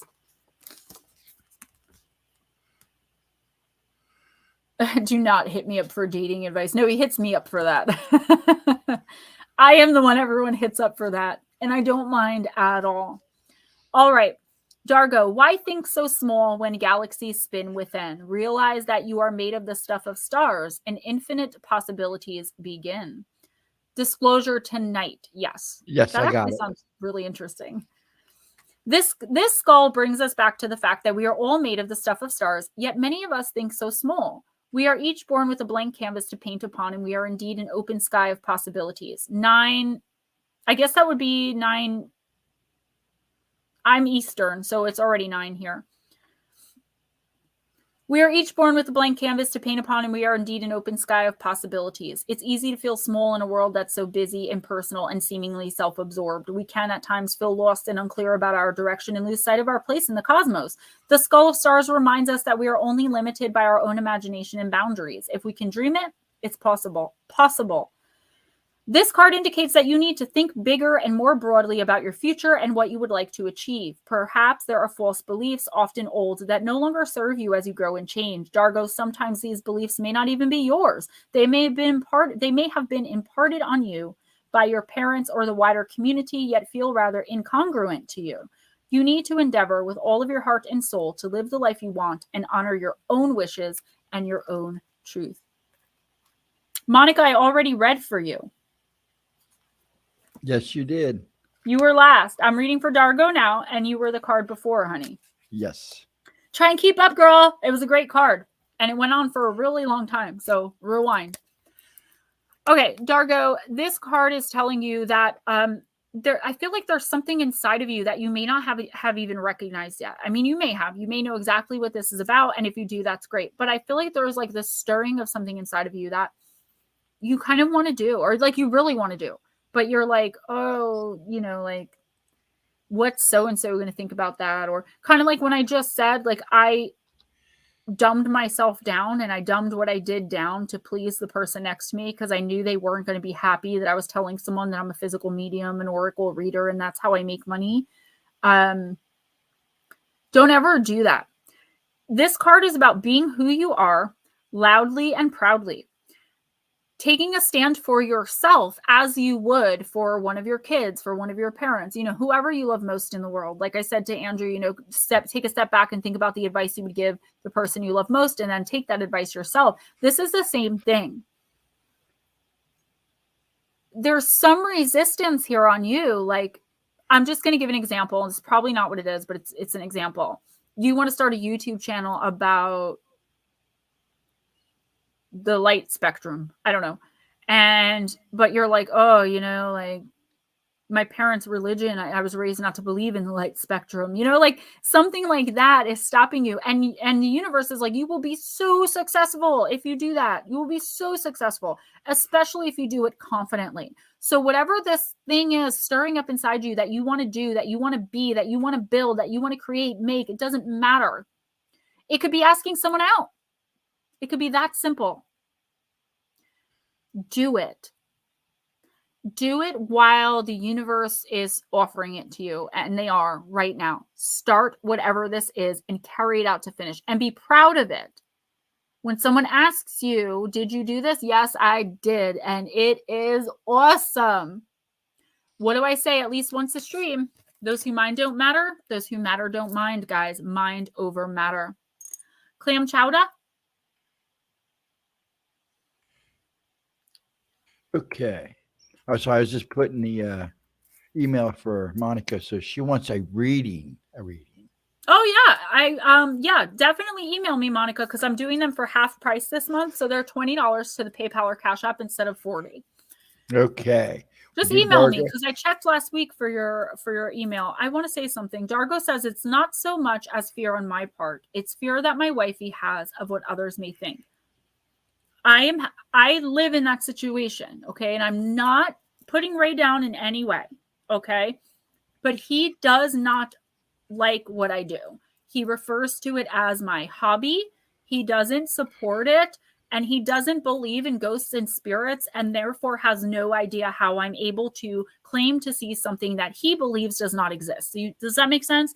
So when I'm with him and people ask what I do, I wouldn't say, oh, I'm an oracle reader, I'm a physical medium. I just say I'm an author. Because he would probably get upset with me, because he would think, he's a boomer, that people would think I'm a weirdo. Because when he grew up, psychics were those old gypsy women who traveled around with the carnival, you know. And I'm in psychic knower, I'm an intuitive, I'm not even psychic, but you know what I mean. Right. That's something you have to overcome, and you have to, and I'm not giving you this advice, this is a channel. You have to overcome that and be who you are for you. And if the people in your life really love you, they might begrudgingly support you, but they'll support you. Oh my God. Yep. I totally get it. I'm in the same exact boat. You have to find that balance, honey. You can't suppress who you are. It's like the universe gave you this card for a reason. It's calling to you. You're being called to step into that power. It's not fair, even if you're the one putting it on yourself. Even if nobody ever came to you and said, I'm worried, because of A, B, and C of you talking about that. Even if you put that on yourself, you've got to get that off you. You have to come to terms with it. Michigan UFO sightings and paranormal encounters. What's up, guys? Hello, good sir. Hey, I'm sorry, I haven't been able to check your live stream. It's been a busy life. I share them whenever I see them, though, because you guys need more subscribers over there. You have such an amazing show. The energy is so great. It's my favorite. You guys always have me on and don't cancel on me at the last minute like everyone else does. I just, I love and respect you guys so much. I do watch the replays. I do. If I miss live streams, you can guarantee I watch the replays at night. This is why I'm going to stream from midnight on Fridays, because I'm always awake. I know. I always rewatch the Oracle and see where I could have done better. And, right. Like I stopped saying all the time, and the vaping. I know a lot of people get annoyed by that, but yeah, Dargo, definitely text me. I still have the same phone number. I probably don't have yours because so many didn't carry over. Text me, identify yourself, and we can definitely talk about that. I think it'd be good for you to get an outside perspective of someone who goes Dragons. Am I not? I'm going through the exact same thing. And I do too at times. Believe me, and have been for a really long time. I think a lot of us do. We judge ourselves based on what we think others are thinking. Who's next, hon? We're going to do Aunt Edna, and then we're going to do New England. Aunt Edna, I am using what? And then Mikey. He likes life.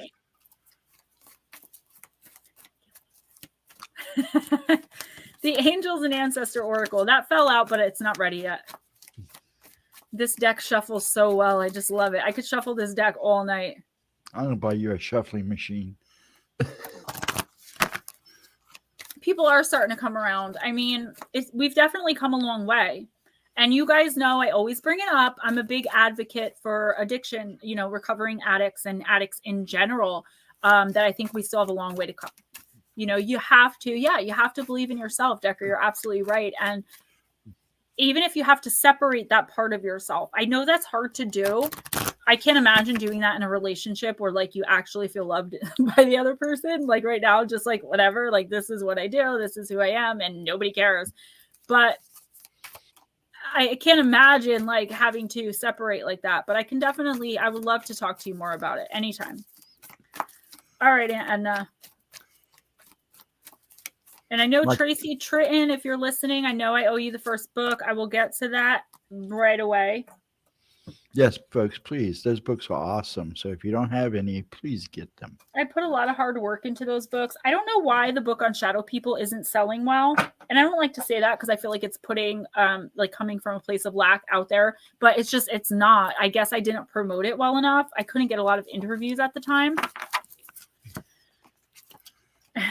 And you got the Earth Mother, and it's so crazy because the message is feel loved and comforted. Good message. Yeah. And it kind of pertains exactly to what we are talking about here. Let me just find her because these are in like a very weird order. Thank you again, W. Decker. That was too nice of you. You're going for it, man. That's amazing. Thank you so much. Oh, wow. Yeah, I've got 4.5 years clean from the big H. But I have a lot of family still lost in addiction. And I feel like the way that I was treated and even that I'm treated now, even in recovery and everything I've accomplished in the past 5 years, I'm still just an addict. I'm just a junkie. And it drives me crazy. You're amazing, incredible, and welcome. Definitely get in touch with me through email. All right, where is this Earth Mother? A, B, C, D, E, F, G, E. There she is. They have 3 separate categories. All right. And allow yourself to be cherished. Earth Mother is protecting you with a shield of love and light. Earth Mother is the female counterpart to Sky Father. And Sky Father is like the quote-unquote God card. It's auspicious to receive this card because in the eyes and heart of Earth Mother, you are her child, and she is highly protective of her baby and will give you everything you need to grow and expand. Earth Mother is only covered by leaves in this card, showing the vulnerability of the earth. Wow, this is so synchronistic. Decker, that's amazing. I'm sorry, I just can't. Every day she experiences challenges that she has to adapt to and overcome. Her energy, represented by the symbol of the pagan triple goddess, Maiden Mother and Crone, behind her can help you adapt as the changes of your life come your way. You may have felt overwhelmed or out of control emotionally recently, but you're now moving back to your natural center, and that will bring you to a place of clarity and openness. If you felt ungrounded, let the Earth Mother know that the Earth Mother is here to root you and help you regain your sense of strength. And you may not feel like a child, but in the eyes of the divine, you are a child of light, and it's important you know that and feel loved.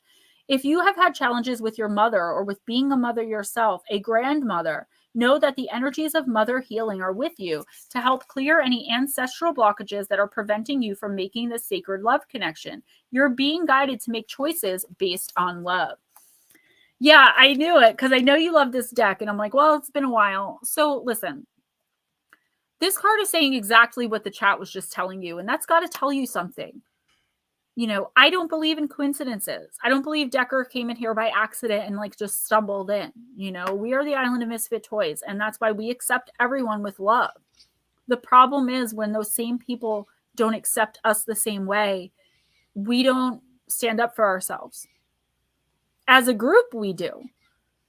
But when you're really alone, I mean, I know you've gotten rid of lately, in the past, I guess I would say since I've been doing these in a year or so, you've gotten rid of a lot of toxic people, a lot of manipulators. You've really stood in your power. But now it's time to heal from that. That kind of stuff, being manipulated, taken advantage of, dealing with a toxic person, narcissists, all of that stuff, that takes an energetic and spiritual toll on us. And I feel like the universe wants you to start addressing that part of it now. You got rid of them. Now let's get rid of their energy. Okay. And you can do that with Reiki healing or guided meditations. I know people hate when I say this, but you can find really good ones on YouTube. I'll help you. I'll send you links. It's time for you, instead of focusing the energy outward, to rid yourself of the people, the humanness of these scroungy ass people. Cut the cords, get their energy off of you, and you are going to be so reconnected. It's going to be like on a permanent good one. Love yourself enough to truly let all of it go. That really... Oh my God, yes, Michigan UFO. That would be amazing. Oh yeah, please text me. I would love that. I promote them as much as I can, and I always leave the links in the description box, but I only reach so many people. And because I'm very introverted and I'm very busy in my personal life, I don't connect with a lot of other creators. Like, I share their stuff. I would love that. That would be so incredible. Wow, thank you. Connor at the Bigfoot conference, I believe I don't want to say where it was held because I don't remember, but he and Thomas from TMP Press, the one that did the coloring book image of me, and then I wrote for the magazine twice, they actually gave me shout out. There he is. Thank you. Yes, I was just saying, I listened to it, that like 2-minute conversation so many times, and I was like, oh my gosh, this is so incredible to be recognized like that. That was so cool. It totally made my entire week. And I did share it for you guys to listen to I started at like 21 minutes, but the whole video was good. It was just Connor going through the place and talking to everybody. And you get to see Thomas. You guys are so cool. Ocala, Florida. Every time I see the name Ocala, I think of Rodney Alcala, the dating show killer. I don't know why. DC Joey, hi. Okay. Hey, Thomas, if you ever want a reading, just let me know. We can do like a private one so you don't have to. You're so welcome, guys. Who's next? I'm sorry. Netter, right? Yes. All right, Netter. We're going to do the Seeker Oracle. Peekaboo. Yeah, I know, you know we love you. You're the resident aunt in here. I literally have you in my phone as Aunt Edna, along with my actual Aunt Audrey and Aunt Cindy. Too much darkness. No. I sometimes do have to give bad news to people, but I don't sugarcoat it. But the thing is, here's the thing. If you're getting a reading, Thomas, and this goes for everybody, and the tarot or oracle or just a plain channel, if the messages are all bad, I would have to question that seer, because the universe and spirit and your team never break news to you that way. There's always a silver lining. They're always talking about the message in the bad stuff, in the darkness, and how you can get through it. The messages are always supposed to be a guide for you to pull out of and get through the darkness, through the dark night of the soul into the spiritual awakening. Unfortunately, we always go back in again, but you get that little reprieve. So if you ever get a reading, guys, and it's all bad news, it's all doom and gloom, I would question if that person is actually channeling spirit. I really would. And Thomas, you don't have darkness surrounding you, to be honest. I can see, like, now that I saw what you looked like, I could see your energy. No. Mm-mm. Weird stuff there. For some reason, Ocala, Florida came up today in something else that I was doing. That's why I was thinking about the dating game killer guy. All right. I'm sorry about that. All right, Netter. I get distracted easily. Thank you, sir. I always am. I've been seeing since I was born. Well, you may just get one. I may just have to email it to you. Ooh, great card. Big Taurus energy here. All right. Netter, you got, and I opened right to it. Wow. It's like overwhelming energy right now. It's so awesome. When I'm in the bathroom, I channel doo-doo. You can't just say poop. Like, who says doo-doo? I'm so offended. God, Gemma. Netter, an open mind is a curious mind. It is a mind that embraces expansion and potential. It is a mind that accepts that it is not all-knowing. It takes a degree of vulnerability and courage to admit that you don't have every answer, to acknowledge that on some subjects you are ignorant but willing to learn, and that there may also be things you need to unlearn. We talk about this privately all the time, you know. I don't think you have any trouble with saying things that you don't know. An open mind is a mind that is less willing to be defined by the beliefs it contains and more willing to accept that one's beliefs can and sometimes should change and evolve. It is also a mind that is less willing to be defined by others' beliefs or opinions. Understand that you can have an open mind and still reject opinions or beliefs that defy logic or have no foundation in fact or reason. An open mind can still be a mind that is discerning and capable of critical, rational thought. Encountering those who hold different beliefs and opinions offers the awareness that we all experience life uniquely. Experience shapes our relationships with the world and those around us by listening to others, sharing thoughts and ideas with those who have come from all walks of life. As you open your mind and expand your awareness, you will see how everything is connected. You will see how every choice you have made has moved you forward and shaped your reality. You will also see, accept, and forgive the mistakes you have made and know that you will make more. Mistakes will no longer have the same power to instill shame or regret because they have become an opportunity to learn is to grow. Open yourself to new experiences, new people, and new ideas. Allow your mind to be challenged. Allow your mind to question, explore, and discover. Allow the seeker to seek. Netter, I really feel like this is just a verification of everything that you've been going through personally. The growth, the change, the power, the removal of the negative attachments. If you want to go really deep, I feel like there is this open space, this blank canvas right now of energy that you have to work with. And you are on the right path. I just feel like we have to cut through the confusion.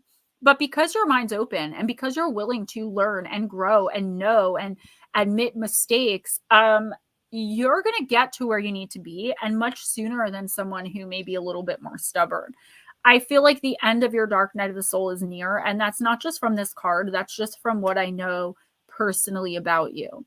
I feel like this card is telling you, though, not to give up and also not to believe everything you're told.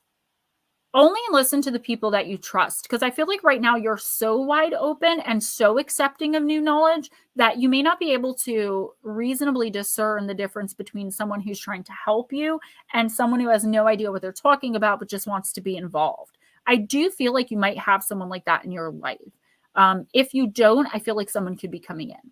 That's the only like warning, quote unquote, warning sign I would tell you that I'm seeing with this card is someone who is like, oh, you had negative entities removed from you. Well, I'm a witch. Yeah, a witch. This person's like just trying to get to know you better, but going about it the wrong way. Watch who you trust with information about what you're dealing with right now spiritually. Because if you tell the wrong person with the wrong energy, like a narcissist, a toxic person, they're going to bring your energy back down, and you run the risk of getting other attachments from their energy. So be very careful and protect yourself.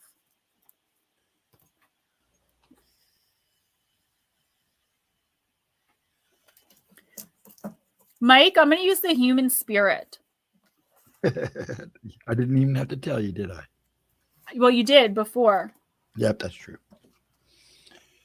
I'm just wondering why I'm not hearing anyone pull up and it's 9:30. I was going to say something, but womp womp. Yep.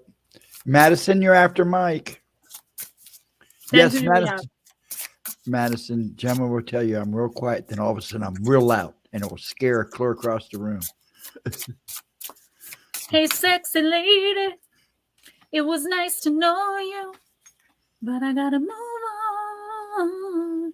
Yeah, New Englander Roadie, definitely rewatch that, because I think, like I said, the only little like zingy warning sign wonky thing I saw was you being open to connection now, because you have all this negativity that's been latched onto you for so long that you could, for just a little while, not be as aware of the energy of the people around you. And there is someone here that's like toxic, that's like coming in. I don't like their energy at all. And I see them like taking advantage of you. Well, you're going to, because I'm giving you warning. So, of course, you're going to. And I feel like we still need to do some work, and you're still doing the Reiki. So, I promise you, though, that you will get through it and you will come out on top and be better off for it. And by the time you move back to the New England area or wherever it is that you're going, you are going to be a new and changed man on the path of your destiny. I guarantee it. Just have to keep the toxic people at bay. I'm going to say something real quick. People, when you fall behind in time on the stream, if you just click the live button, that will catch you up. All right, Michael.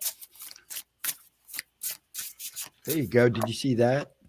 No. Grounding on barefoot grass. Oh, yeah, I know. I know that you do that. And I'm really glad she helped you with the final level of detachment from the entity. So we finally got New England Dirt Roadie clear of a negative attachment he's had since college.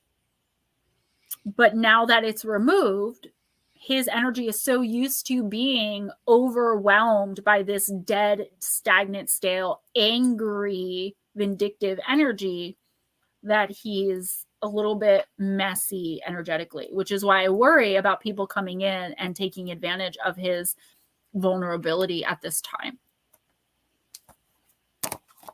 If you want to know something about someone, just send me a picture of them. I will tell you everything you need to know just by looking at them. I always know.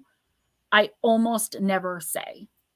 That's why she keeps me in the cave in the bottom of the basement, deep, dark in the darkness.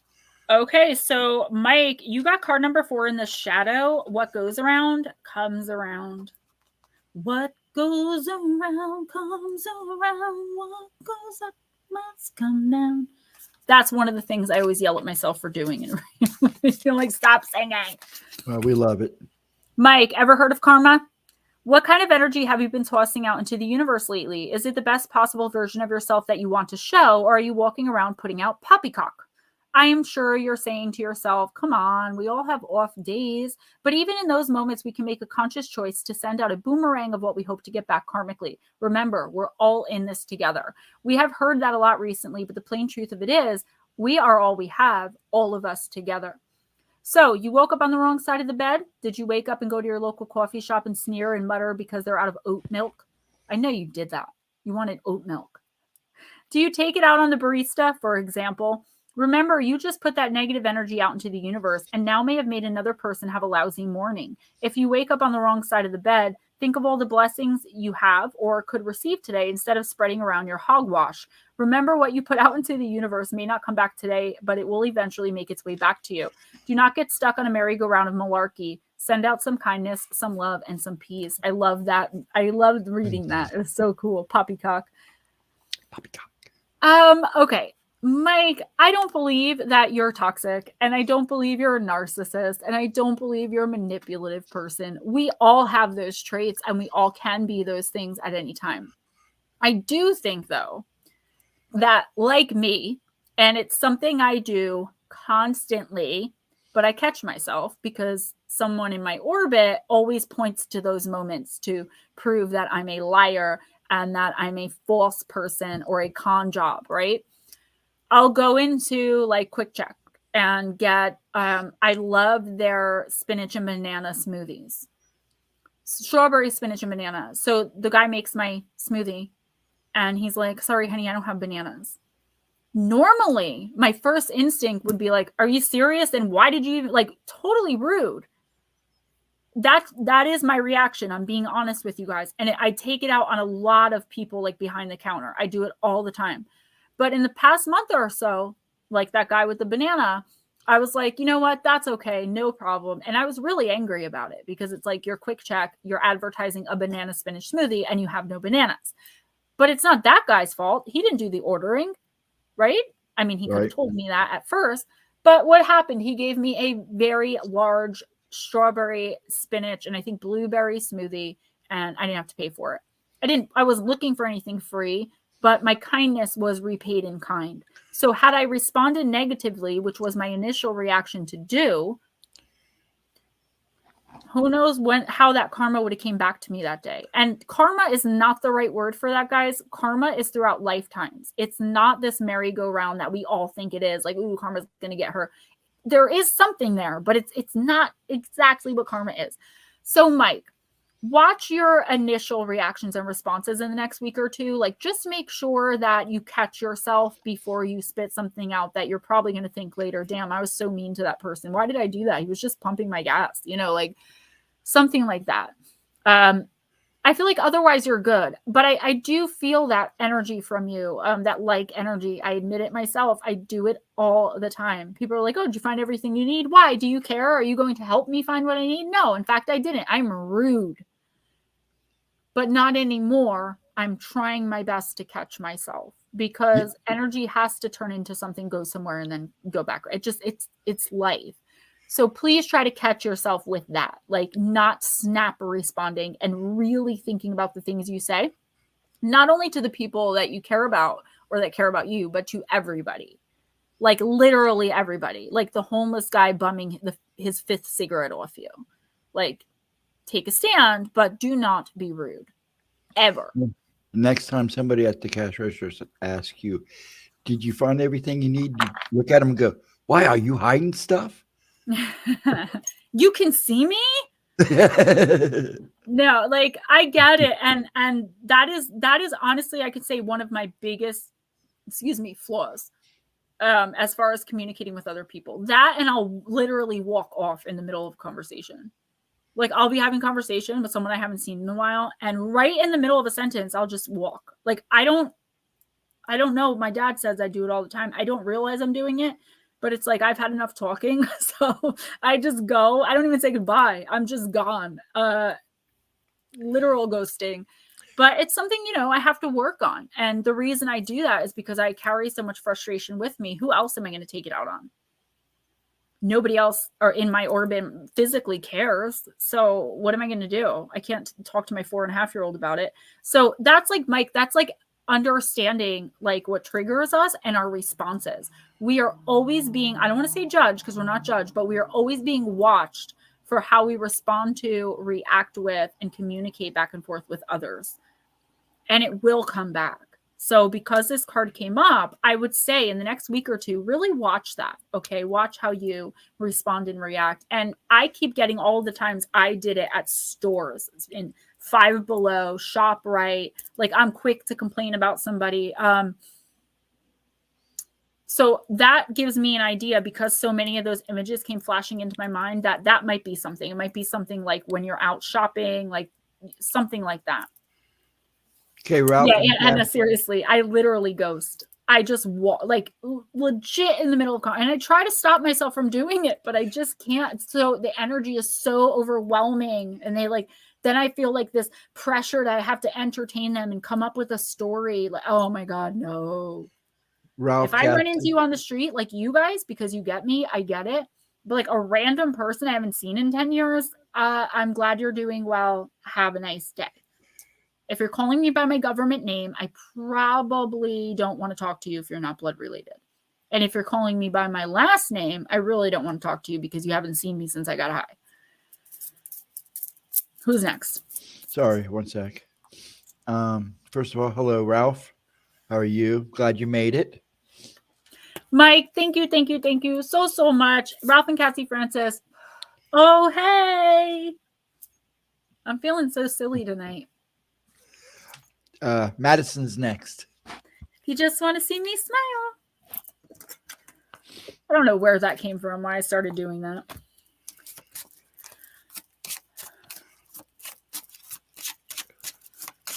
All right. Madison, I'm using the Dark Light Oracle. There are so many beautiful decks I have on pre-order. I didn't order them because, like I said, with pre-order, you never know when they're going to come out. But they're on my wish list. I cannot wait, guys. One of them is called, I don't know, it's like a $40 deck. When I get paid on the 3rd, I'm buying it. That's going to be my one treat to myself, is that deck. I don't remember what it's called. It begins, I think, with an O, and the images are just beautiful. Salvador, hi. Hello, Salvador. Yeah. You know, just be like, look, I'm mad at you right now. Okay. There's a reason. Yeah, there's a reason why they call me Ghost. My kids know the signal. As soon as I do this, they know I'm done and I'm gone. And then they turn around and I'm gone. It's like, where'd he go? Where he's done talking. So He doesn't want to talk anymore. I do get distracted a lot of time by spirit too. It gets very overwhelming because while they're talking to me, so are their dead. If I'm not careful. So that also is a big reason why, I walk. But my dad's like, you're so rude. Like, who does that? Because my dad's a Sagittarius, a narcissist. So, he's a people person. He's the comedian. Not me. Not me. Get a few drinks in me, maybe, but my Suboxone blocks that, so can't even have alcohol. Good evening, sir. Okay. Madison, you got gift. Card number 34, the treasure inside. Okay, self-appreciation. I just keep hearing womp, womp, womp. Womp, womp, womp. Be right back. We didn't do Lara, I just realized. And Jules, Lara can help you with that. I'm sure she can. and well, at least you were honest, right? Speaking of spit, I told RJ to get in the shower the other day and he turned around and spit at me. I was so upset. Like, I was so hurt. And then I realized he saw it somewhere and didn't realize how terrible it was. So I talked to him. I spanked his little hiney, but he didn't realize what he was doing. He just saw that somewhere. But man, it broke my heart. I was like, you just literally spit at me, dude, on my floor too? Come on. Yeah, he's so adorable, right? You've seen pictures of him. He's got that big old smile and he's so cute. And he wears the shirts that say, I love my mama. And that's what he does. Madison, we all have a personal, precious gift to give to the world. That gift usually determines our vocation. Have you found your gift? Have you discovered your calling? If you haven't yet, then you should take the time now to bring it to light. If you have, then this card is a reminder that you must organize your life according to that vocation. Your gift is unparalleled. Your talents are unique. They're yours and yours only, but it is your responsibility to offer to share them with others around you. The right path for you will always be the one that allows your true talent to shine bright. Your affirmation, I can learn to discover what my true calling and personal gifts are. Then I apply myself to offer it to the world, for I know that the world badly needs it. So, yes, contact information for Pixie. Her email address is in the description box, babe. Come on my floor. Madison, this card is telling you that if you are not living your dream, you're doing something wrong. That's not a judgment or an indictment, honey. I think that you're dreaming so big right now, and that's so amazing. But I feel like you're dreaming so big that you're only looking at the end result. Like, I'll use my beach house again for an example. You can't only see the beach house. You have to also know the steps you have to take to get to it. Otherwise, it seems insurmountable. I hear him. Otherwise, your dreams become insurmountable, and then you start to feel hopeless, right?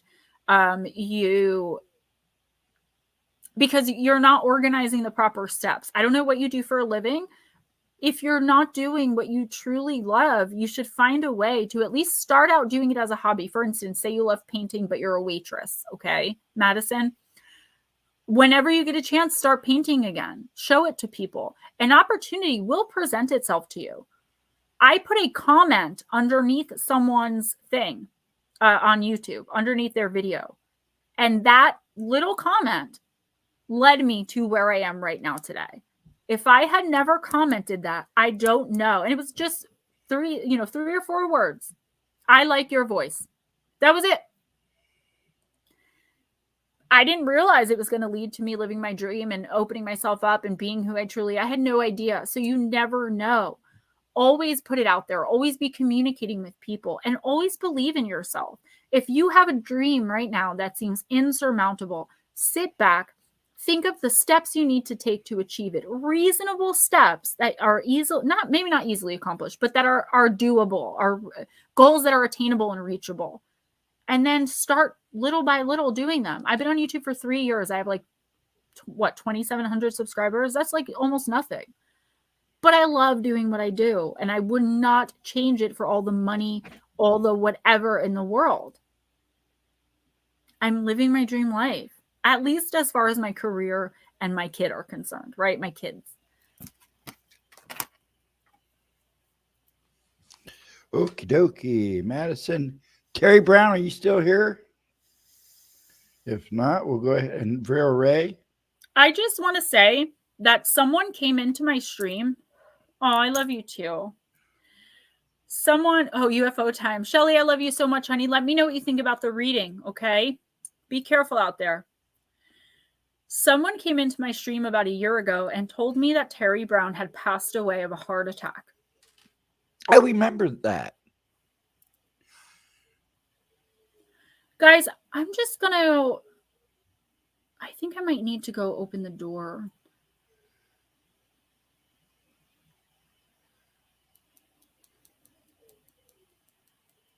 I don't know. I don't know. I don't know. Who's next? Okay. Since Bye, Decker.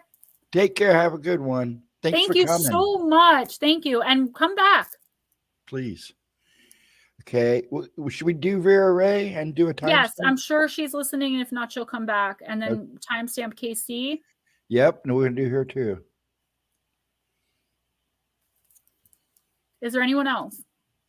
Okay. Baby UFO, do you want a reading? You're so welcome, Madison. Well, Vera was next. So. Well, Heather has to go. So can we do Heather and then Vera? We sure can. Okay. Heather, I'm going to do yours right now. I'm going to use the Wild Woman.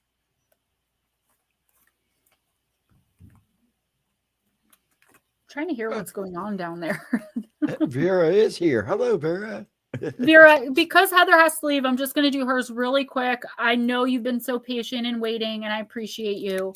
I want to just make sure I get everyone done, and I really hope you don't get upset. Baby UFO as well. Yes, I got them written down. Andrew, thank you. I'm going to do Heather's right now, though. Witch of the Winter Woods, Heather, and it is the card of healing, card 18.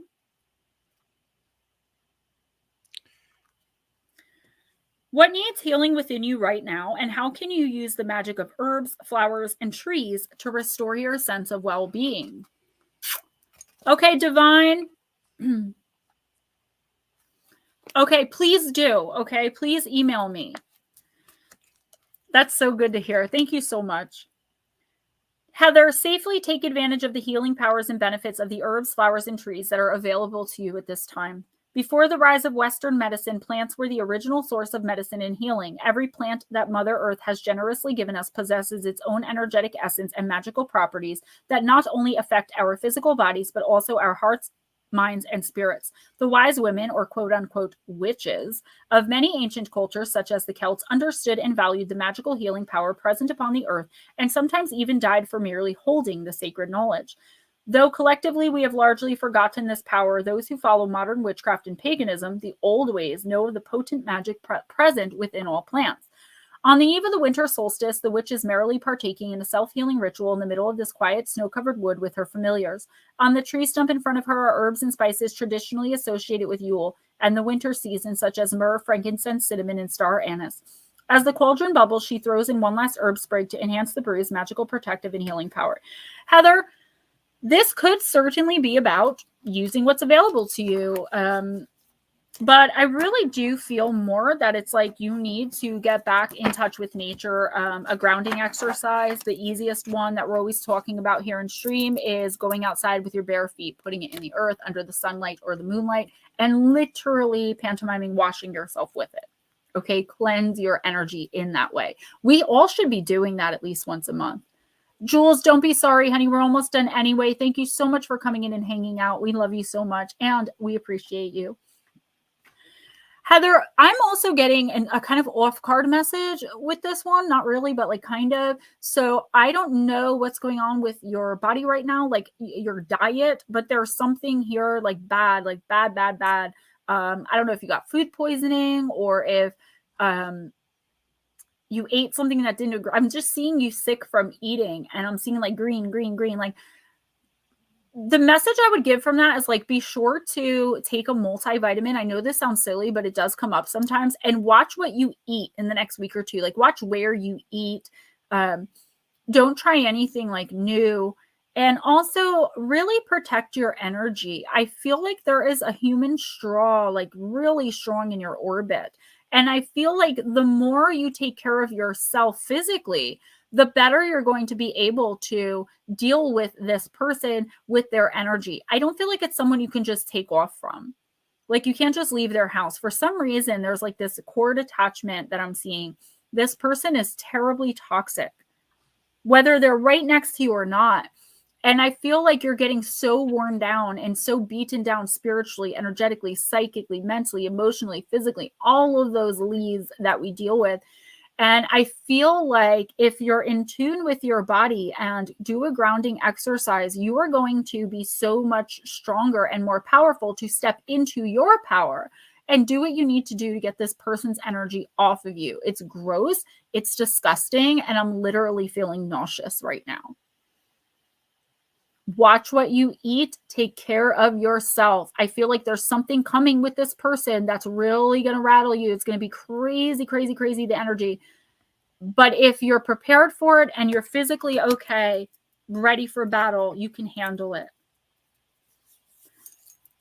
We got Vera Ray, Baby UFO, Casey. Did TMP press TMP, Thomas didn't want one. Okay. I don't know if Wayne's still here, but he usually off and on. Then DC Joey, then Ralph, and that's it. And then KC for her. Was I right about the order, though? Yes, you were.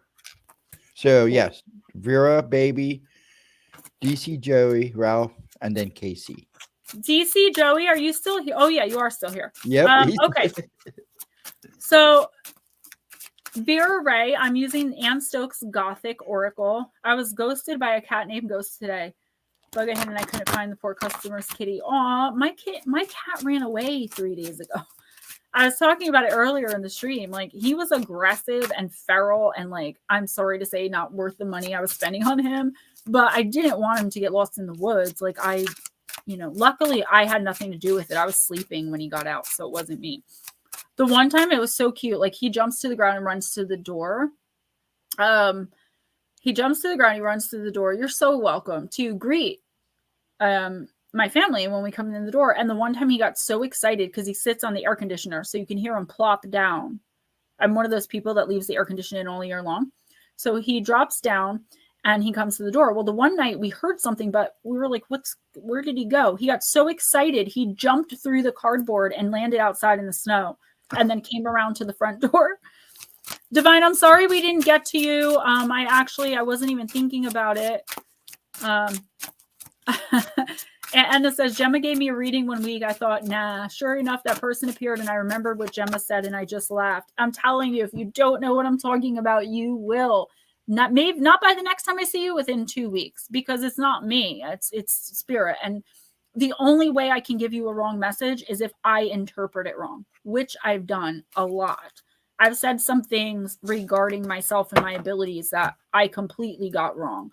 And people are constantly pointing to it to make it look like I accept it. I own it.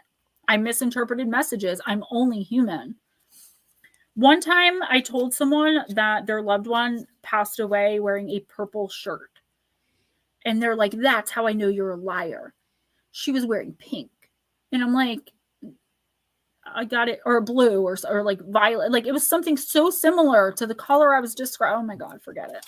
Anyway, Vera Ray, you got Await the Night, and it is the card of freedom. A vampire sits upon her coffin, refreshed from her slumber. She is awake and ready. Bats surround her as moonlight begins to pour into the castle. While vampires cannot exist in sunlight, they are known to wake and hunt under the light of the moon. The night, therefore, is a symbol of freedom for them, since the vampire cannot live amongst the rays of daylight and are confined to their coffins until sundown. True freedom is living a life that allows for choice without constraints. We might think of freedom as being physical, like the vampire in her coffin during daylight hours. But freedom of thought and expression, especially in being our authentic selves, is a privilege not everyone has the luxury of. If you have drawn this card, it can represent both the nature of being controlled and the act of releasing yourself from restriction. Now might be the time to fight for your own freedom, whether that means doing what you wish to do, saying what's on your mind, or cutting ties with those who wish to hush you or keep you under their control. Like someone who tells me that I need to learn to behave. This card asks that you consider how free you really are within a given situation or circumstance. What might you need to say or do to experience true freedom and live your most authentic life? Vera Ray, this is a very powerful card, okay? And I'm going to tell you why in 1 second. This card is something that you may not even be aware of. There is someone, and I wouldn't quite call this person toxic, Vera. I feel like they do have your best interests at heart, but they're going about it the wrong way. Like, I'll use painting again as an example. Say you want to be a painter.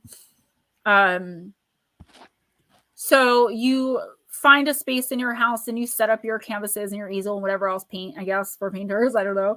I'm not an artist. Like I said, can't draw a stick figure. And this person's like, what are you doing? Like, don't you have enough to do? You're really going to take this on too? Do you really have the time for, like, constantly making you second guess this thing until finally you're like, well, forget it. Because every time I pick up my paintbrush, this person is on my back reminding me of something that I may have forgotten to do. This person is looking at it as you're like blowing off your responsibility, and you're looking at it as expressing yourself. Now, this could be something vocal as well, something you really believe in or that you really want to say, but this person is constantly in your ear correcting you and telling you how to think, what to say, how to feel. It has to stop. And because I don't feel like this person is really toxic per se, I mean, they're toxic for your energy, but they're not like deep down inside. They think they're helping. But this person, I would say, is a know-it-all. And it's really time for you to set your boundaries and be sure that this person and everyone else, including yourself, Vera, adhere to them. Okay? You have the right to speak your mind as long as you do it in kindness and with love. Now, there are people that no matter how many times you speak to them and approach them with kindness and love, they are not, it's just not going to penetrate. Those people don't care. Therefore, you got to wipe them out, no matter how hard it is. If someone cares about you, they'll show you. I feel like it's time for you to finally say, listen, I appreciate your advice, or I appreciate you, but this is what I'm going to do. Or I believe this instead. I feel like I have a narcissist in my life, and she, like, I'm on eggshells with her all the time, because if I say one little thing that she doesn't agree with, it's a huge drama fight and she tries to destroy my life. Like, if I say I like pink frosting better than blue and she loves blue, she'll be like, you know, I love blue frosting. You're only saying that you like pink because you want to put me down. You think you're better than me. Like, no, I just simply have my own opinion and I'm allowed to do that. So I put up boundaries with this person and I no longer spend time with them. And when I do, if I forced to, or if I'm feeling in a good mood and kind, I will say, listen, I will go hang out with you or I'll go to lunch with you. But if you start in on me about A, B, or C, my weight, the way I look, or whatever, I'm not going to go. Like, I'm going to leave. This person has a habit of, like, every time they see me, they're like, oh my God, you're so beautiful. And then I'm like eating and they're like, look at how beautiful you are. And really, I know what they're thinking. Like, they literally hate my guts. So I know the feeling, but you really, this is exactly why I'm home. I was kind. And you know what? Sometimes that's what it takes. So this is the universe telling you, like, be in your power, honey. You have the right to do that. You're not trying to hurt anybody by just thinking what you think, right? Like if that bothers them that much, then maybe they shouldn't be around you. You're a strong woman. But I feel like someone is constantly just niggling in there, you know, trying to get you under control. And that's not cool. Baby UFO, I'm going to use, I forgot I had this here, the Oracle of the Radiant Sun. I'm so glad it resonates.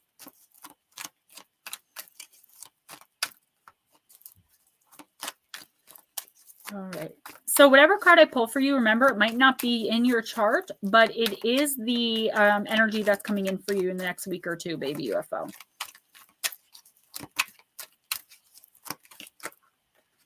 How many cards? That's like 15 cards. Let's try again. Can I have one card, please? Oh, you're so red. You're so welcome. Ooh, the sun in, I believe that's Scorpio, and it's the card of endurance. So that doesn't mean you are a Scorpio sun, but it means that you have that energy coming in. The Sun-Scorpio combination describes a person aware of the extreme qualities in his or her character. Passion in the broadest sense rules such characters' lives. What they care about, they are devoted to. To some, people with this aspect seem rather secretive, but the truth is that they would rather remain silent than give a watered-down version of what they really believe. In order to achieve that which is desired, they are prepared to expend phenomenal energy. Sun Scorpions display a strong sensitivity to the thoughts and feelings of other people and an intense drive to investigate and understand the nature of things around them. Scorpio is the sign of the extremes and usually indicates a need to take a new life path. Baby UFO, this may manifest as a desire to study such subjects as psychology, philosophy, or mysticism. It is obviously good if Sun Scorpions are able to use these abilities in an effective way, and as such, people are potential leaders. It would be surprising if they did not run their own business, department, or other venture. When this card is selected, it indicates a compulsive curiosity in the deeper mysteries of life and an interest in self-improvement through strength of will. Often, this card draws attention to a period in which a great challenge must be met with equal tenacity. Some dealings with taxes, legal matters, or the handling of finances of other people will also be prominent. So, what does this say?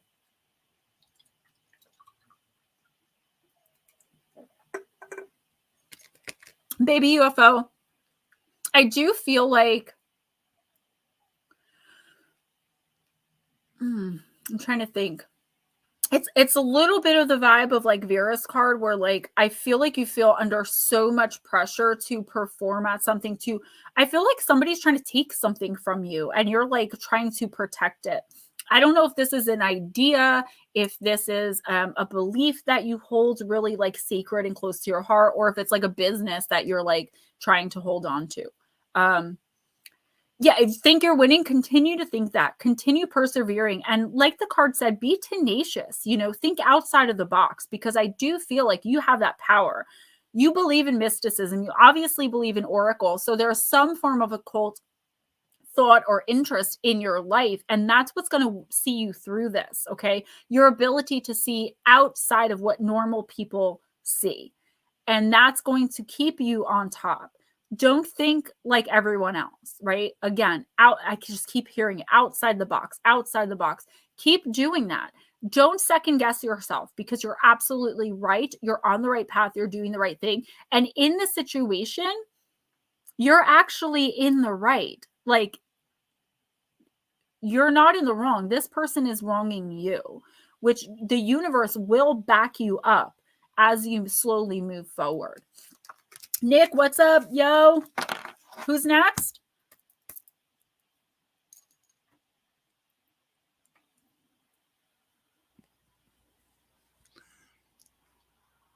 DC Joey. DC Joey. I'm going to use the Talisman Oracle. Hello, Nick. Dropping in. Just don't drop out. Nicky. I miss Nut Slap, though.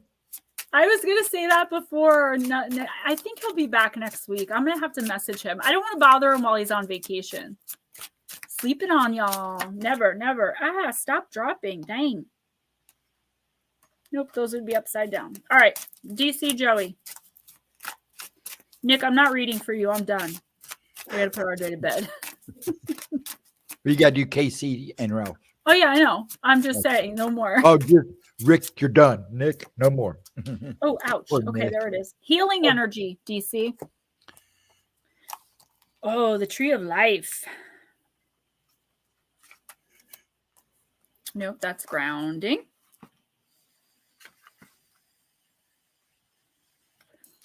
I try to vape while I'm pulling the cards, so. Lara, just so you know, you have a personal coming anyway. So even though I'm done, you still, otherwise I would read for you. But I've got baby downstairs and I've got to get him to bed. DC Joey, take a moment to reconnect with your true self. It's time to heal the wounds you might carry, dissolve the stress, and replace the negative energy blocking your radiant character. Little insecurities can become trigger points, so it's time to affirm our values and embrace our quirks. Sometimes self-examination can be scary and upsetting, but it also brings joy and rebirth. Healing deeper scars doesn't mean with the pain, that the pain or harm never existed, but it'll no longer control your actions. This tree is anchored and is absorbing the energy from the transmutation circle. You own the power of your own transformation, and you too can blossom with lush energy.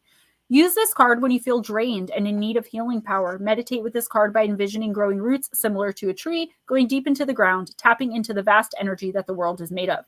Imagine luminous veins growing on you, reaching every part of your body. Your heart and your mind are now shining brighter. The light radiates out of your body and out into space. Your affirmation, I am healing. DC Joey, this is an amazing card. I feel like you are coming out of a dark night of the soul. You're so sweet, Lara. You're so welcome. Yes, thank you, baby UFO. They are my trademark. DC Joey, I feel like you're coming out of the dark night of the soul. I don't think you're really, you might be aware of it, but I'm getting this energy of like you're unsure, right? So a cycle is ending in your life. I do feel like there was some trauma here, and there could still be like a trauma bond. And that doesn't have to be with a person. It could be with a job you worked at that sucked for 10 years. And now you're finally getting out of there, but you're still like mentally attached because you're so drained of energy from that place. It's now a part of your energy and it stinks, right? It's poopy. So I feel like this is the universe telling you to like keep pressing on, and don't feel bad about leaving someone or something in the past.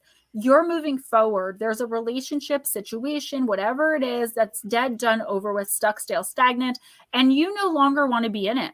It's like this repeating cycle. I don't know if this is with a romantic partner. There is someone here. There's like abuse, but it's like, I don't feel like physical. I feel like it's like an energetic, if that makes sense. I'm getting energetic abuse. Like they're so just, they're not even a toxic person, and neither are you. But when you guys are together, or when you're in this place, you become like someone else. I don't know. There's something here messing with your energy. The universe is saying reconnect with Mother Earth, reconnect with nature, and understand that this was just a phase in your life. This is something that's over with. You have to step into your power and leave it behind. And that doesn't just mean walking away from it. That means not forgetting about it, but letting it go. Like, okay, this happened for a reason. These are the lessons I learned, moving on to bigger and better things. That was like really a deep card. I felt like super icky with that. I hope if you're not okay, like reach out. I don't feel like it's you though. I feel like you're finally like, no, I'm good, thanks. And it's this other person or this place that keeps. Good night, Salvador. We're almost done. I forgot who's next. If I had someone before Casey. Okay, Ralph. That was it. All right, Ralph, I'm gonna use Magic of You. Sweet dreams, everybody. Oh, good. I'm glad you get it, because it was like, came like swirling in. And I hope that you're at a point where you're moving out of it. Just make sure that you understand the lesson so that you don't repeat the pattern. Because I'll tell you right now, if this is about a person, they are not for you, and you're not for them. You're so welcome. Anytime. You know that. You guys know where I'm at on Wednesday nights. All right, Ralph and Cassie, I hope you're listening.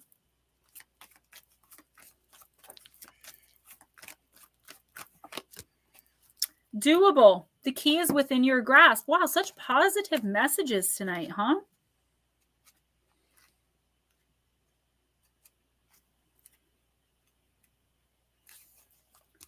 What you seek, Ralph, is within your grasp. As with all yeses, there are adjustments. Release yourself from a lingering mental prison of fear that you are not enough and that you're not worthy. You have the right key. Don't doubt it. It's time to be grateful for your teachers, even the ones whose lessons you didn't necessarily like. Past lovers, past employees, bullies, cyber stalkers, all had lessons to teach you. Incredibly, when you meditate on gratitude for these lessons, the struggles around you dissipate. The key to opening the rest of your life hovers within your grasp. It's yours to see or use. The girl of doable fearlessly breaks through the glass ceiling and grabs the potent symbol of her getting of wisdom, the golden key. Tears of blood are shed, residues of past pains and losses reflected in the carved face on the entryway above her are now transformed into power and assertiveness. If this card is drawn at a time when you are seeking to step up into the next widely acknowledged level of success, whether it be career advancement, passing a test, being accepted into an institute of learning, this card indicates that the answer is yes. Whatever it is, Ralph, that you want to do, the universe is saying, go for it. I got your back. But the catch here is you're in this mind frame of fear, like coming from, fear is always ego. And when people think ego, they think, this cocky, conceited person. That's not what ego is all the time. Ego is fear. It's your trying to protect you so you don't get hurt. But if you always listen to it and let it protect you, you would never do anything new. You never try anything new. Ralph, the key is literally in your hands. The universe is offering you everything and anything you could possibly want. So whatever this is that you're trying to achieve, whether it's trying to, be with someone new in a romantic relationship, reconcile with a family member or a friend, get over, past hurts, habits, hangups, things that it's like you're in this beautiful cycle. Like I just told DC Joey, of moving out of the dark night of the soul. But your issue, and the universe is saying it, is you're afraid. You're afraid. What if I fail? What if I succeed? Start asking yourself that in a different way. What if I fail? What if I succeed? But what if I succeed? And start thinking about all of the ways you're going to feel, the things you're going to do. Put it all together in your head as though you already have that thing, that beach house, so to speak. It's not going to take long for you to get whatever this is. You are right on the precipice of it, but you're letting fear stop you. And that's a concern, because if you don't jump on this, the opportunity is going to pass, and the universe is going to throw you right back into turmoil because you didn't learn the lesson. KC, I am using the Halloween Oracle, and then my butt is going to bed. Thank you guys so much for all of the donations. Thank you guys for spending your time here, hanging out to the very end. Thank you so much for always being here and supporting me. There's so much love. I love the connection in this room. You guys are just the actual best. Don't forget that my links for my books are in the description box on Kindle and paperback for Amazon. I have 3 out right now. Missing the Fae Theory, Encounters with Evil, 101 True and Terrifying Stories, and Shadow Entities, Sleep Paralysis and Beyond, guys. That's a good one. Netter, I know, but I have to. I've got to get the baby to sleep. He won't sleep without his mama. I have to be right next to that kid.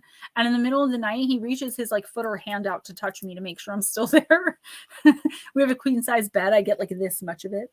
But as long as his mama's there, he sleeps. I could literally sit and stream all night if I didn't have responsibilities. And I would probably just fall asleep on stream, 24-hour stream. I may start doing repeats of lives, putting them out. All right, the spider for Miss KC. She spins her silk alone in the dark with hope of collection, sticky with dreams, weaving the worlds, a wide web of connection.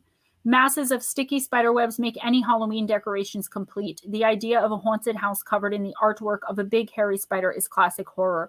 Even those of us who appreciate our 8-legged friends still hurriedly brush off those stealthy webs if we run into them in the dark. Although most spiders are not venomous, humans have an innate fear of them. Perhaps it's the fangs or the poison. Perhaps it's all those legs and the way they move. Perhaps it's where they live, often in dark hidden places, or the way our Western popular culture has demonized them by making them giant, fierce, and man-eating. Some cultures, though, revere the spider in very positive ways. In many Native American traditions, for example, the spider is the creature that gives birth to all other animals and sustains the web of life. The goddess spider grandmother, and there is also a spider woman, is a key deity that brings wisdom, safety, and communication to all the tribes. She created and wore all the stars in the sky and makes soft webs for those that are troubled to rest upon and be supported by. Spiders' webs can be seen as a symbol of connection, not necessarily entrapment. There is a fine line sometimes between a family or community supporting us and controlling us. This card looks at this discernment. It also suggests you review the way you communicate with the wider community, at work, or generally with others, and take the steps to improve this or do it slightly differently. It also indicates that there needs to be a balance between what you do for yourself and what you do for others. Casey, that's a huge thing for you. I know it is. If we give too much to the outside, our strength diminishes and we cannot weave the supporting web for ourselves. Casey, the one thing, oh, Larry, you're going to make me cry. Thank you so much. And I'm so happy you are a part of it. All of you, believe me. New England Dirt Roadie, I know, right? There's actually a reason for that, but I can't get into it now. Lara, thank you so much. I really value your opinion and value you in my life. Casey, this card for me, the first thing I thought of was somebody like weaving a web around you. And it's like you're kind of aware of it. Like you're aware that somebody is manipulated, but you don't know what to do about it. I feel like, it comes up a lot in the end of readings. And I think it's just to remind everybody, like, you have to be in your own power and understand that the more you give, the less you have. And that sounds selfish because of how we're conditioned to think that putting ourselves first is selfish. Self-care is selfish. It's just about watching who you give your energy to. I said it a couple weeks ago or last week. It's like, if someone says, don't you like my shirt? If you don't like their shirt, you say no, and you get a negative response. So you just turned your energy into something negative. If you say yes, you're putting positive energy out there, and that's what you'll get back. Be very careful what you say and to whom in the next 2 weeks. I feel like there's someone looking to criticize you, like they're looking to pick at you for every little thing. Don't give them the satisfaction. Guys, I love you all so much. Don't forget to check out the description box. Thank you for donations. Thank you for everything. Don't forget tomorrow night live at 8 p.m. Eastern. It's going to be Paranormal Pixie Lara on her lonesome. Ghostdragonzw is going to help her get there, but she's going to be there, and it's going to be her show. Okay, we didn't think of a name yet, but we'll talk behind the scenes, and I'm going to stop in the chat. I'm not going to be in the stream, but I think we can benefit from what Lara has to say. And I think you guys know that too. Ghost Dragons is going to be on Friday at midnight. And I just love being able to share this platform with so many different minds and so many different people, and to allow you guys to learn and grow in all of these different ways with all the different things that the three of us contribute. We're all so different yet so connected and the same. And I think everyone's going to benefit greatly, not only from what I give you guys. We're going to be talking about werewolves on Monday morning, but what Ghost Dragons brings to you guys on a midnight stream. Some of y'all are going to love that. And I mean, time, you're all going to love it. But I mean, as far as time wise, because I have a lot of people that I know don't sleep. And Miss Lara, tomorrow, a lot of you have emailed and texted me and asked me if she would do something by herself. She doesn't feel comfortable yet starting her own channel, and she doesn't really have the setup for it. And I don't want to speak for her, but she's going to have this platform on Thursday nights at 8 p.m. Eastern for as long as you guys want her here and as long as she can do it. And she'll do all the talking. And yeah, it's about her. Ghost Dragons is just bringing her in because she doesn't have right now the setup to be able to do it. So while he'll be there, it'll probably just be in the background. So you guys get your questions ready, ask away, and I hope you have an amazingly lovely time. Be kind to yourself, be kind to others, and do not accept anything less than others being kind to you. And remember, I really do believe in you. Okay, I really, really do. I don't just say that because it sounds good. All right. Smile at a stranger and go in grace. I love you guys. Gemma out. Gemma